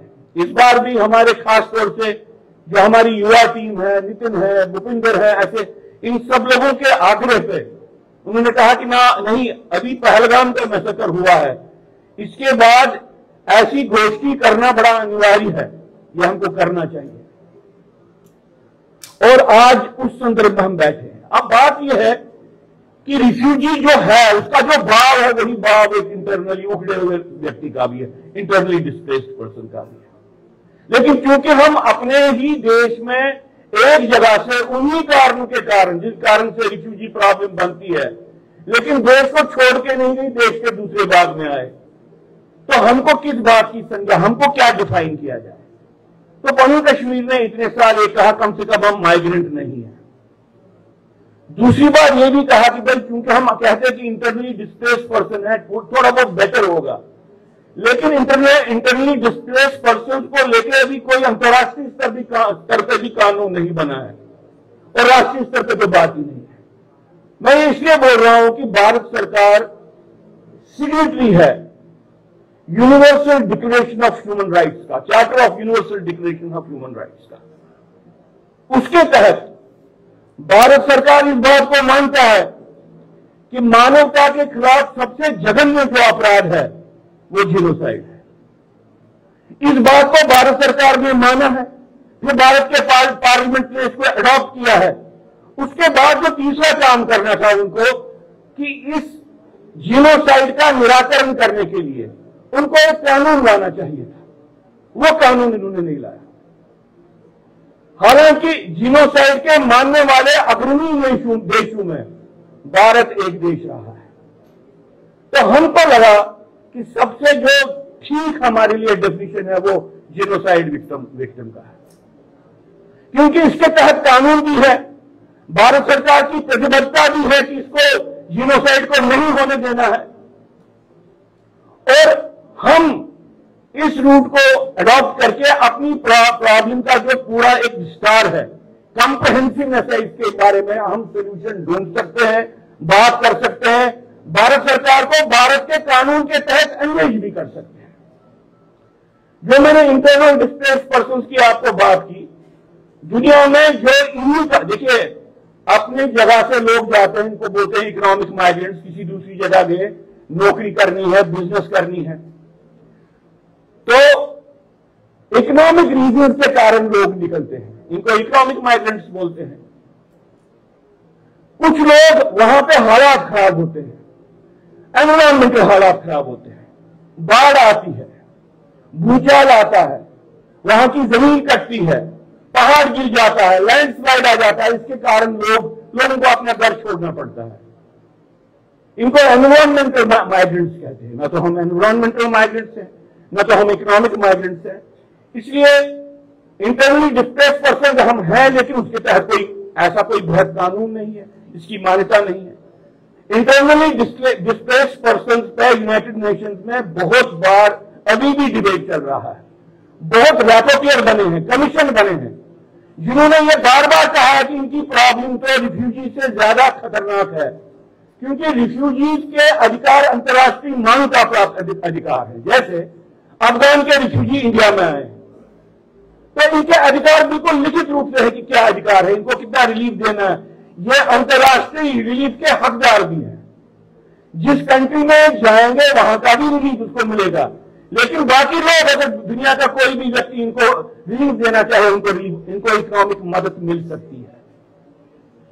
तो लेकिन इंटरनली डिस्प्लेस्ड पर्सन क्योंकि आप अपने ही मुल्क में हो, अपने मुल्क के कानून के तहत अपने मुल्क की राजनीतिक प्रतिबद्धता के हिसाब से आपका काम होगा। इसलिए कहते हैं कि देश की सॉवरेनिटी एक इंपीडिमेंट बन जाती है इनकी मदद करने के लिए। इस बात को जब हमने ध्यान में रखा, हमको लगा कि शायद इंटरनली डिस्प्लेस्ड पर्सन हमको कहना चाहिए, निष्कासित हुए लोग, विस्थापित हुए लोग, ये बात हमको कहनी चाहिए। लेकिन इससे बेहतर बात यह कहनी चाहिए कि हमारे साथ हम जिनोसाइड विक्टिम्स हैं, हमारी प्रॉब्लम जिनोसाइड है। निराकरण किस प्रॉब्लम का होना चाहिए? जिनोसाइड प्रॉब्लम का होना चाहिए। अब ये जो मैंने रिफ्यूजी की बात आपसे कही, आपसे रिफ्यूजी कानून का एक सेंट्रल जो कॉन्सेप्ट है, कॉमन लेवल पे मैं बात बोल रहा हूं, लीगल बात, वो है कि रिफ्यूजी प्रॉब्लम कब होती है? जब आतंक हो, जब डर हो, जब आपको जान का खतरा लगे। तो जिन्होंने कानून बनाए हैं उन्होंने इस बात को एक सेंट्रल कंपोनेंट माना है, फियर, और उन्होंने कहा कि इस फियर का आंकलन होना चाहिए, और उन्होंने कहा कि future oriented well founded fear concept. Fear कोई ऐसा नहीं है कि बोलेंगे डर है डर है डर, ये नहीं है, ये एक रियल बात होती है। इसी बात के आधार पर असाइलम्स मांगे जाते हैं, इसी बात के आधार पर लोग निकलते हैं। डर लगता है कि मेरे को धर्म छोड़ना पड़े, डर लगता है कि मैं अपनी मां बहन की रक्षा नहीं कर पाऊं, डर लगता है मेरी जान को, मैं हो जाएगा ये, आपको बिल्कुल एक ज्ञान होता है कि हालात क्या हो रहे हैं। जो ये फियर का कॉन्सेप्ट है, इस फियर के कॉन्सेप्ट को, विक्टिम के मन में फियर के कॉन्सेप्ट को एक रिकॉग्निशन दिया गया, अंतर्राष्ट्रीय स्तर पर इसको माना गया। अगर फियर के कॉन्सेप्ट को नहीं मानते तो शायद असाइलम के कॉन्सेप्ट को भी नहीं मानते। तो कभी कभी आपको लगता है आज आप डर के कारण निकले, ये बड़ी आपकी कोई बात नहीं। इस दुनिया में कंक्रीट डर है, इवन जो व्यक्ति बंदूक लेता है उसको भी डर है। डर कोई इमेजिनरी बात नहीं है। और जब आपकी सारी व्यवस्था चरमरा जाए, टूट जाए, और जब आपके भीतर ही लोग आपको खत्म करने के लिए राजनीतिक पावर का इस्तेमाल करें, तब डर की पराकाष्ठा बन जाती है। इसलिए fear is the central component. और उन्होंने कहा कि इसको भारत सरकार ने एक काम किया, उन्होंने फियर को डिलीजिटिमाइज किया। सिर्फ यहां पे नहीं किया, हमारे लिए तो बार बार किया। जहां पर भी हिंदू समाज को इस तरीके का फियर है, उस फियर को न मानने का एक उन्होंने, आप कहिए किस्म का कॉन्सेंसस बनाया। ये कॉन्सेंसस कांग्रेस और बीजेपी दोनों में है। नहीं तो बात किसी और संदर्भ में होती, जब अभी मुर्शिदाबाद में हमला हुआ हिंदुओं पर, खत्म करने के लिए हमला हुआ, कोई पॉलिटिकल स्लोगन के लिए हमला नहीं हुआ, किसी ने किसी की बहरमुती की उसके लिए हमला नहीं हुआ, वहां से लोगों को उखाड़ के फेंक दे इसलिए हमला हुआ। और जब वहां से लोग आ गए, अगर कोई बोलेगा कि डर के कारण आ गए, इमेजिन कीजिए, वक्फ एक्ट पार्लियामेंट में चला, डिबेट कितने दिन चला आपको मालूम है। इसके बाद भारत सरकार को भी और वहां की राज्य सरकार को भी यह मालूम होना चाहिए कि हमला हो सकता है उन शक्तियों की तरफ से जो वक्फ एक्ट के बारे में बोलती हैं कि ये तो एक किस्म से देश की सॉवरेनिटी को खत्म करने की एक प्रक्रिया थी।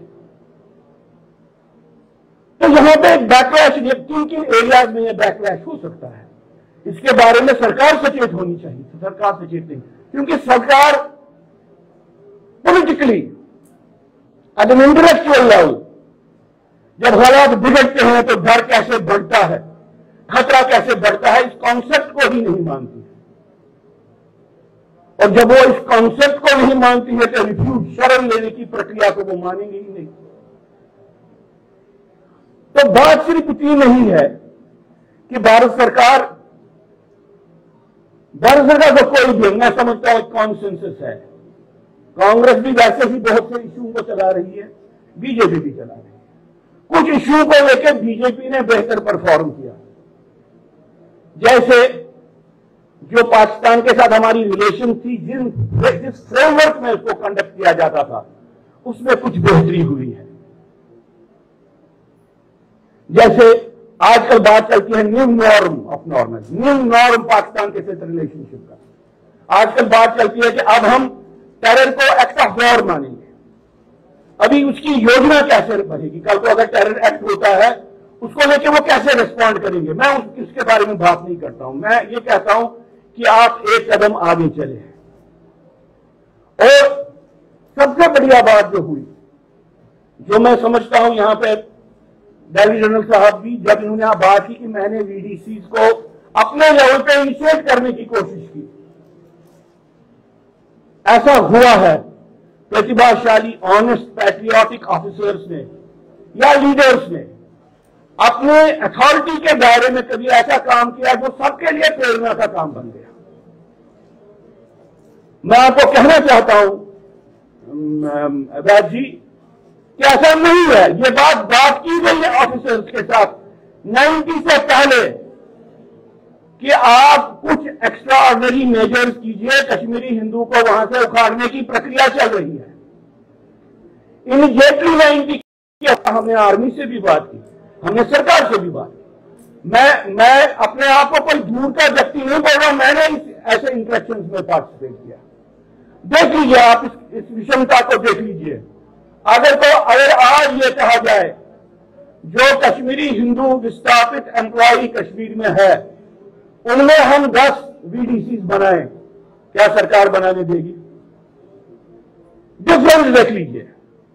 हिंदू मेजॉरिटी जम्मू में यह प्रक्रिया चली और फिर लोगों का प्रेशर इसके साथ रहा, सपोर्ट रहा, तो यहां पे वीडीसी चली।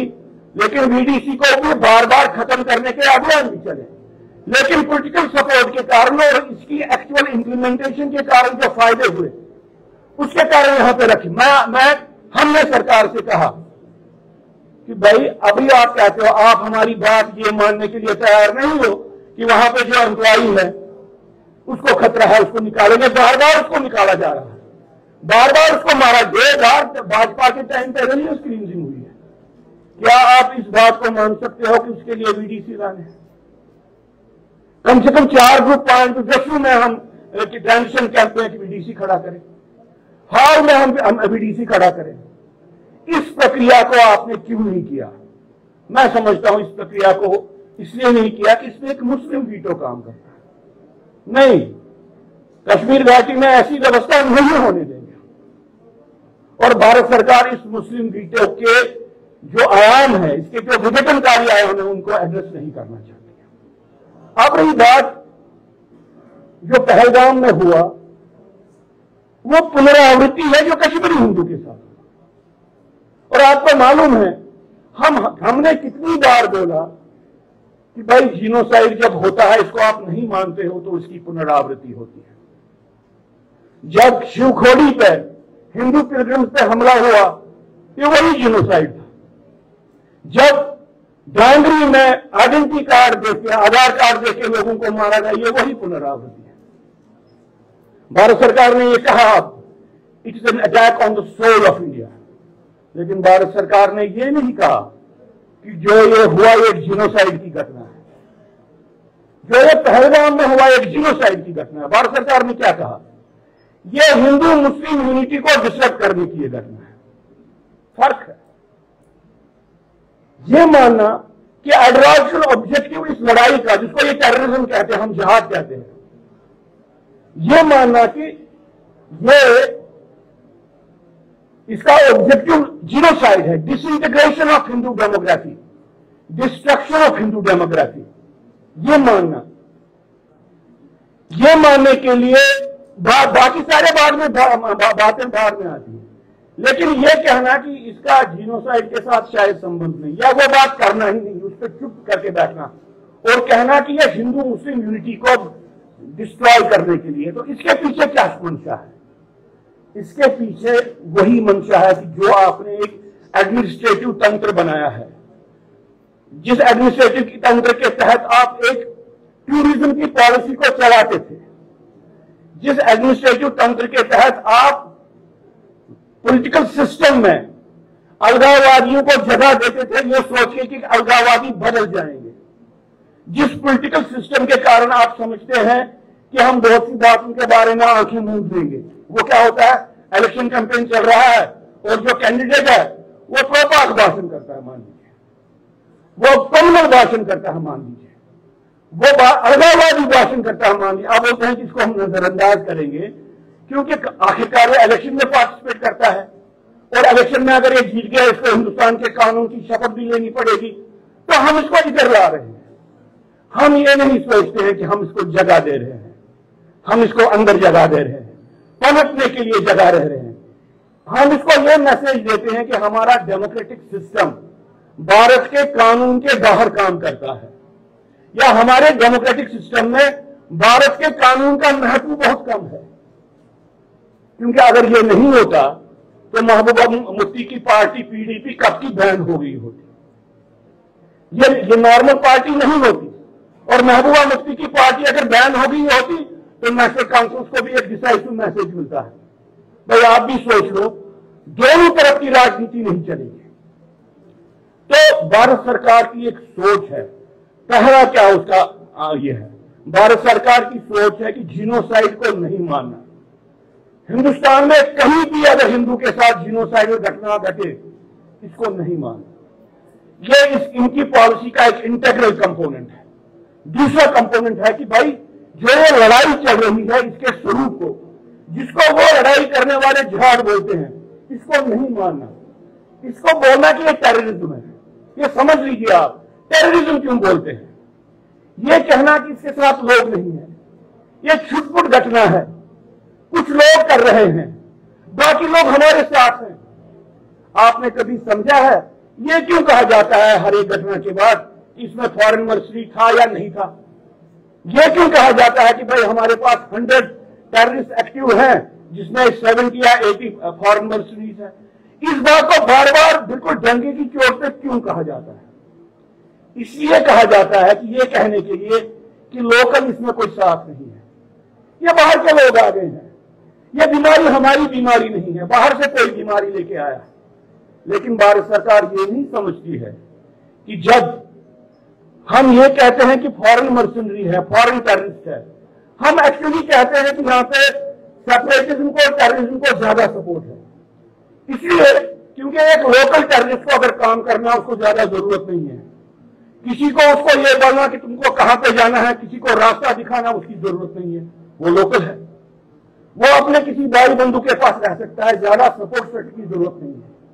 लेकिन अगर बाहर से कोई टेररिस्ट आता है उसको एक पूरा तंत्र चाहिए।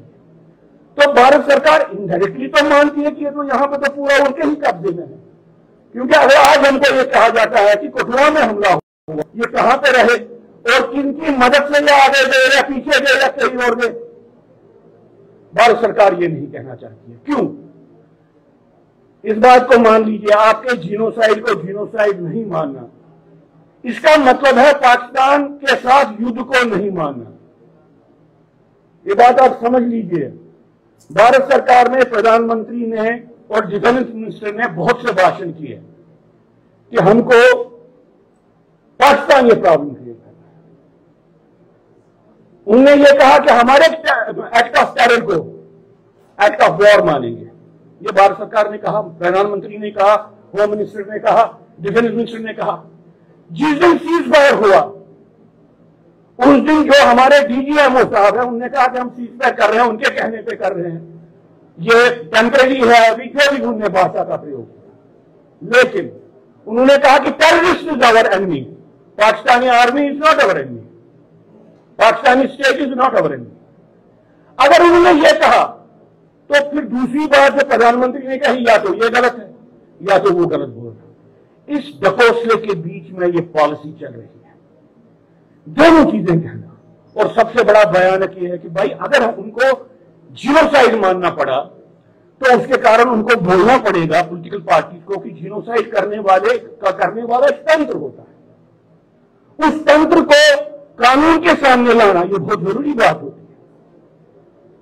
और जो ही ये तंत्र की बात करेंगे तो इनकी एक कॉन्सेंट्रेशन बढ़ जाएगी उन स्ट्रक्चर्स, पॉलिटिकल स्ट्रक्चर के साथ जिनके बारे में इनको लगता है कि वो देश का हित कर रहे हैं, क्योंकि वही इनको जिंदा रखे हुए हैं, वही इनको चला रहे हैं। तो इसलिए जीनोसाइड को नहीं मानना।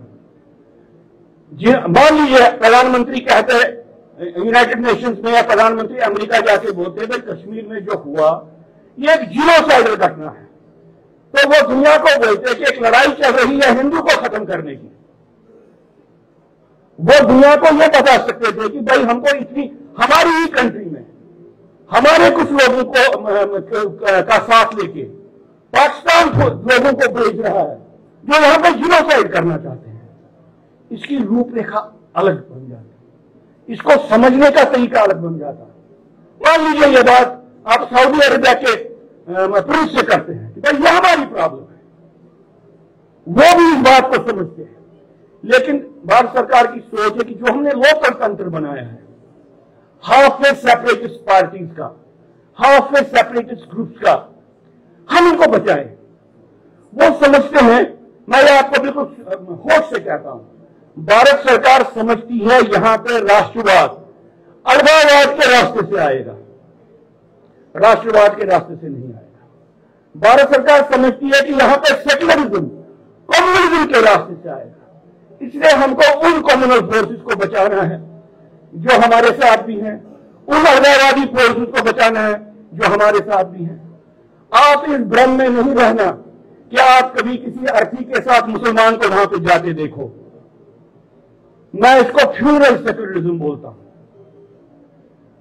ये ऐसी बात है कि पहलगाम में हमला हुआ, फिर सब लोग बोलते ये गलत हुआ। इस सेक्युलरिज्म का आपको क्या करना है? इस सेक्युलरिज्म का कोई फायदा नहीं है।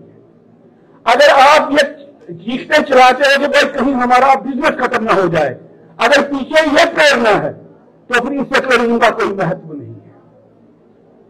समाज में से क्या विरोध निकला है? समाज में से क्या चार लोग खड़ा हो गए, उन्होंने बोला कि हम उसको गोली मार देंगे जो आगे ये करेगा? समाज में से किसी ग्रुप ने यह कहा कि हम उसको कश्मीर से निकाल देंगे जो कल ये करेगा? समाज में से इसलिए लोग निकल के नहीं आते हैं क्योंकि भारत सरकार को वैसे लोगों की जरूरत नहीं है। भारत सरकार को काउंटर इंसर्जेंट्स की जरूरत नहीं है। भारत सरकार को कुकपड़े के बेटे की जरूरत नहीं है, सजा देने की जरूरत है। इसलिए भारत सरकार को आपकी जरूरत नहीं है, किसी और की जरूरत है, फौरन बदला की जरूरत है। इस दृष्टिकोण से देखेंगे तो आपको एक बात समझ में आएगी, वो बात है डिनायल ऑफ जीनोसाइड की बात। देखिए, जब कहीं पर किसी पूरे समाज को समूलता से नष्ट करने की प्रक्रिया चलती है, समझ लीजिए मेरी बहनें यहां पे बैठी हैं, मैं उनसे भी कहता हूं समूलता से नष्ट होना क्या होता है? यह सिर्फ मारना नहीं होता है किसी व्यक्ति को, उस व्यक्ति के सोचने के ढंग को भी मारना होता है, उस व्यक्ति के मकान को खत्म करना होता है, उस व्यक्ति के मकान को हरा रंग करना होता है, उसके मंदिर को ध्वस्त करना होता है, उसके मंदिर को कोई और नाम देना होता है, उसकी प्रॉपर्टी को अपनी प्रॉपर्टी के साथ मिलाना होता है। सिर्फ फिजिकल प्रॉपर्टी को नहीं, जमीन को नहीं, उसकी हिस्टोरिकल प्रॉपर्टी को, उसकी आर्किटेक्चरल प्रॉपर्टी को डिस्ट्रॉय करके अपनी प्रॉपर्टी बनाना होता है, उसको कुछ और नाम देना होता है, अपने आप को किसी और व्यक्ति के साथ कश्मीर के बाहर जोड़ना होता है, किसी और संस्कृति का अपने आप को हिस्सा मानना होता है, अपनी संस्कृति को खत्म करने की प्रक्रिया के साथ जुड़ना, वो होता है हमको किसी और संस्कृति से जुड़ना है। तो जब ये जीनोसाइड होता है, आप किस तरीके से घर में हंसते हो, आप किस तरह से घर में आह करते हो, आपकी किलकारियां कैसी होती हैं, आप कैसे मजाक करते हो, आप कैसे लोकगीत बोलते हो, आपके त्योहार के, इन सबको खत्म करना होता है। जीनोसाइड समूलता से नष्ट करने की प्रक्रिया है। जब मैं आपको ये बात बोलता हूं तो जो लोग ये करते हैं वो जीनोसाइड करने से पहले एक प्रक्रिया का निर्माण करते हैं बहुत जगह पे। कि कल को अगर हमको इनको मारना पड़े ऐसे, तो हम कोई एक बहाना ढूंढे, कहे कि ये हमने नहीं मारा, ये इसलिए मारा।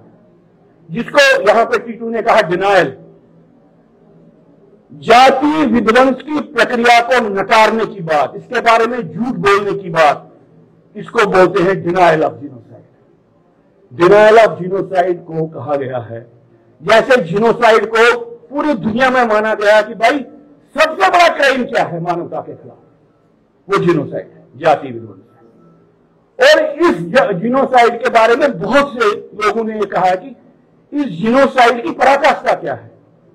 तो बहुत से स्कॉलर्स ने, एली वीजल जैसे स्कॉलर हैं, ग्रेग स्टैंटन जैसे उन्होंने कहा कि इसको डिनायल ऑफ जीनोसाइड है।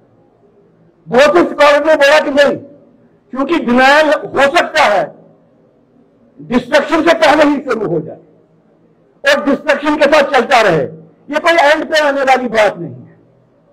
तो उसने कहा कि जो ये एंड वाली बात है, उसको उन्होंने कहा, जो यहां पे आपके सामने कहा, उसको बोलते हैं कि जीनोसाइड का अंत क्या होता है।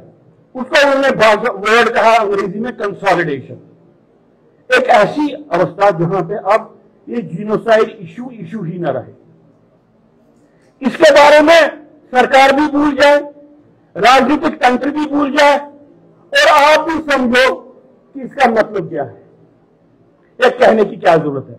जो लोग कश्मीर में जाके, कश्मीरी हिंदू, कभी कभी आपको लगता है कि फोटो उठाते हैं, कभी कभी आपको लगता है कोई पॉलिटिकल एक्टिविटी करते हैं, वो सब लोग डिनायल ऑफ हिंदू जीनोसाइड का एक हिस्सा है, वो अंग बन चुके हैं।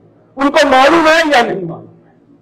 अब ये डिनायल ऑफ जीनोसाइड क्या होता है, इसके बारे में स्कॉलर्स ने ये नकारना, विध्वंस को नकारना, समूलता से नष्ट होने की प्रक्रिया को नकारना, इसको क्या होता है, इसके बारे में जीनोसाइड का ही सबसे बड़े क्रिएटिव और सबसे बृहद उसने लिखा है। इसराइल चारनी बोलते हैं कि भाई ये जो जीनोसाइड वाली घटना होती है, ये क्रिएटिव डिसीट है। डिसीट होता है भ्रम, धोखा। ये एक धोखा देने वाली एक बड़ी क्रिएटिव प्रक्रिया है। और उन्होंने कहा कि there is no limit to creative deceit. जो धोखा देने की इसका कोई अंत नहीं है। और उन्होंने कहा कि इससे क्या होता है, उन्होंने कहा इससे आप अगर हिंदू को मारने की घटना उनके लिए एक विक्ट्री है, तो डिनायल ऑफ जीनोसाइड की घटना उनके लिए एक रिपीट विक्ट्री बनती है। तो आप रिपीट विक्ट्री करते हो।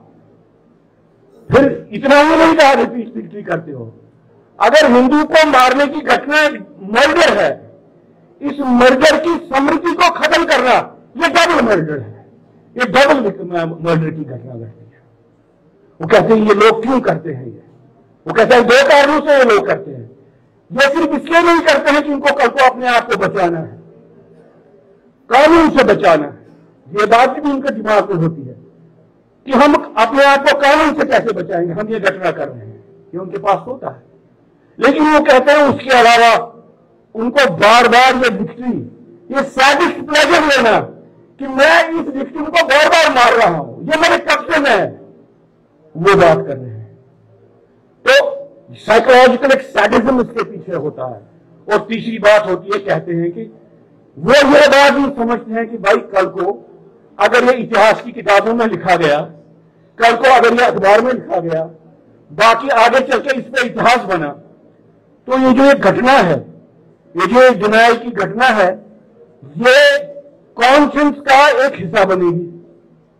कल को मुझे शर्म आएगी, मेरे बेटे को शर्म आएगी, मैं कैसे मुंह दिखाऊंगा कि मैं एक सभ्य समाज का नागरिक हूं। तो सभ्य समाज के नागरिक होने का नाटक करने के लिए भी डिनायल करना पड़ता है, to escape the pangs of conscience. कभी कभी जब फारूक अब्दुल्ला ऐसे करते हैं ना, क्यों? उसको मालूम है ये सब कुछ क्या हुआ, उसको मालूम है कि उनके लोगों ने भी किया है। वो इसलिए करता है क्योंकि वो he wants to escape the pangs of conscience, pangs of conscience से बचने की कोशिश करते हैं। और आखिरी बात जो मैं कहना चाहता हूं कि जब आप किसी सत्य को नकारोगे और वो अगर सत्य कटु हो, अगर वो सत्य विभीत हो, अगर वो सत्य मृत्यु के बारे में हो, अगर वो सत्य मर्डर के बारे में हो, अगर आप इससे बचना चाहते हो तो आप इतिहास को खत्म करना चाहते हो। डिनायल एक ऐसी मानवता का निर्माण करने के लिए होता है जिसका आधार इतिहास नहीं हो, जिसका आधार सत्य नहीं हो, जो हिस्टोरिकल ट्रुथ पे अपने आप को नहीं चलाए, जो हिस्ट्री को कंकॉक्ट करे, बनाए झूठे। तो आप ऐसे जब समाज का निर्माण करोगे कि जिसकी हिस्ट्री असत्य है, तो आप कितने एक भयानक समाज का निर्माण करते हो। इसलिए डिनायल को माना गया है कि अगर कोई कंट्री, सब कंट्री डिनायल ऑफ जीनोसाइड में पार्टिसिपेट करे, वो एक खतरनाक कंट्री बन जाती है। भारत को खतरा है, भारत राज्य को खतरा है, एक और हिंदू को खतरा है। 1000 साल से हिंदू जीनोसाइड को नकारा है। जब मोहम्मद बिन कासिम आ गया 712-713 के इस टाइम पे वो आ गया और सिंध में आ गया, उसके बाद सिर्फ जीनोसाइड होते गए हैं। अब ये जो डिनायल ऑफ जीनोसाइड की मैं बात कर रहा हूं, ये आपको समझ में आ गया होगा कि ये जो कर रहा है वो इसको बुलवाने के लिए, इसको बंद करने के लिए कर रहा है। इसका एक खतरनाक सबसे पहलू है जो कह के मैं अपनी आज की बात को बंद करूंगा, वो है जब डिनायल ऑफ जीनोसाइड खुद विक्टिम करता है। जब आप खुद बोलते हो कि मेरे साथ क्या हुआ, एक व्यक्ति की हत्या होगी पहलगाम पे और उसी ट्यूब में दूसरा व्यक्ति बैठा है, वो बुआई में बोलता है यहां पे किसी ने किया, यहां पे तो हम ठीक है, मैं तो किसी और जगह पे होके आया। जब हिंदू खुद डिनायल ऑफ हिंदू जीनोसाइड की प्रक्रिया में मस्त है, मुलविज है, मुझे माफ कीजिए, मैं मोदी जी को बहुत जगह, अभी उन्होंने बहुत ही चीजें जो कि बड़ी ऑपरेशन सिंदूर की बात है, अल्टीमेटली उनको ही हमको सम्मान देना है। उनके तत्वाधान नहीं हुआ ऑपरेशन सिंदूर, उन्होंने ही किया क्योंकि प्रधानमंत्री वो है।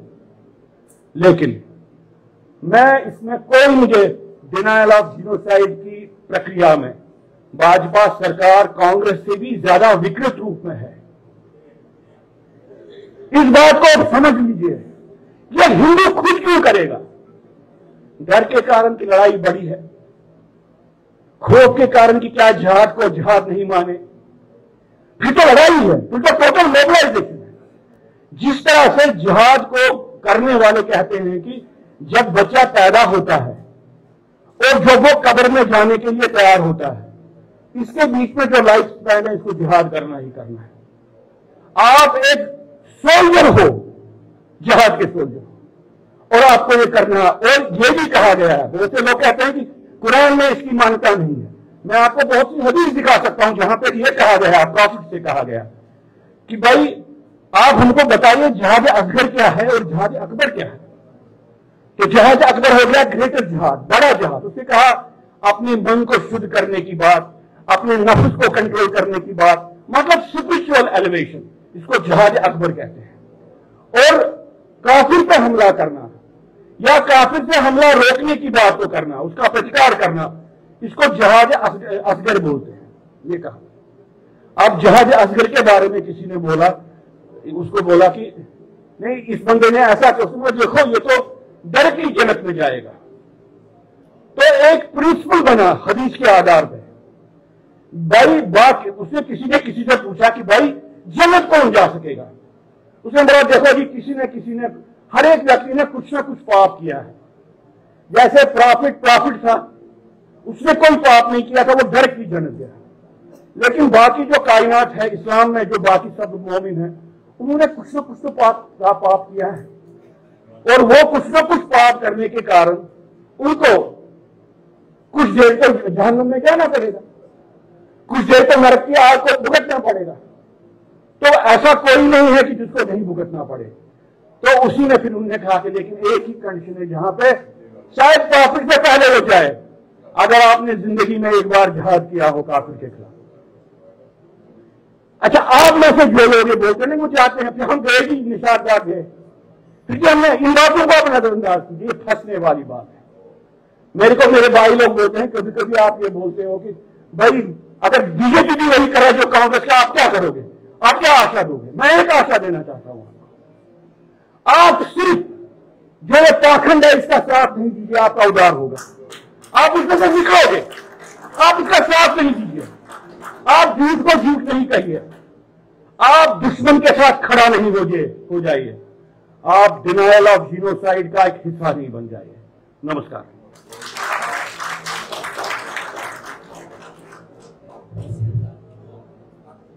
जो हमारा महबूब लीडर डॉक्टर अजय चंगू ने यहां पर बातें की, इन सब बातों को आप इंटरनलाइज कीजिए, इन सब बातों को आप इंटरनलाइज कीजिए, ये बातें बहुत जरूरी है। Now may I call upon our Mumbai and West India coordinator Mr. Nitin Dhar to present vote of thanks. Mr. Nitin Dhar.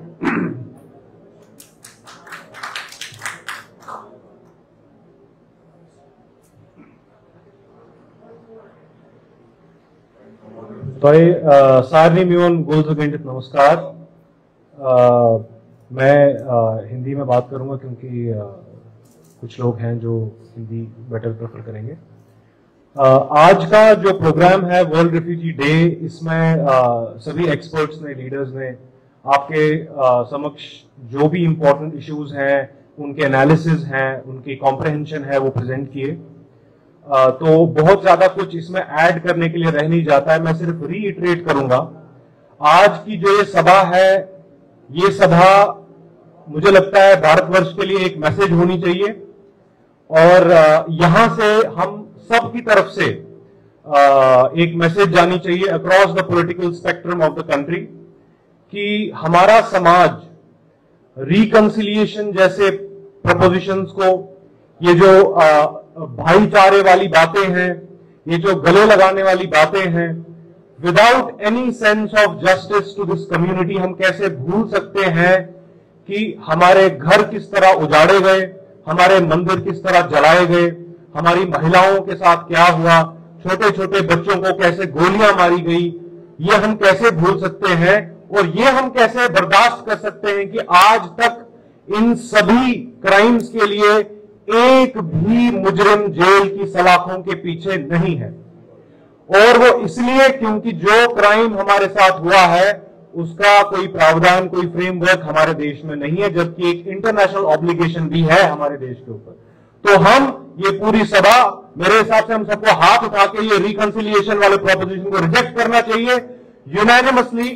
हम सभी जम्मू के कैंप्स, नॉन कैंप से यहाँ पे रिप्रेजेंटेटिव्स के रूप में आए हैं, हम इस रिकंसिलिएशन को रिजेक्ट करते हैं और हम डिमांड करते हैं कि हमारी कम्युनिटी के जेनोसाइड को रिकॉग्नाइज किया जाए।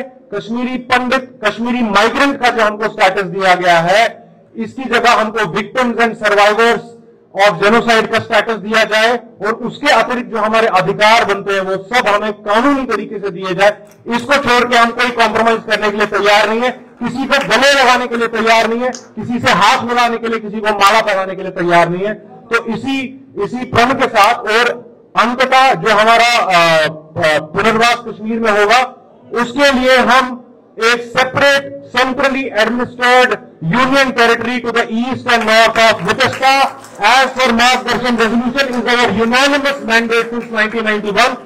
इस पूरे मार्गदर्शन रेजोल्यूशन के एक कॉमा, एक सेमीकोलन पे भी हम कॉम्प्रोमाइज करने के लिए तैयार नहीं है। Homeland is not a negotiable demand, it is a non negotiable necessity for this country. Thank you very much. Thank you everybody who joined today's community meet. Thank you and I wish you very well. अंत में हम सब 90 से आज तक एक नारा देते आ रहे हैं। मुझे लगता है इस नारे में इतनी ताकत है कि ये सबसे बड़े मैसेज को सरपास कर जाएगी। आप सब मेरे साथ हाथ उठा के बोलिए, चौन तकदीर न्योन तकदीर, चौन तकदीर न्योन तकदीर, चौन तकदीर न्योन तकदीर। आप सबका बहुत बहुत धन्यवाद। Thank you very much. जय भारत, जय जम्मू कश्मीर।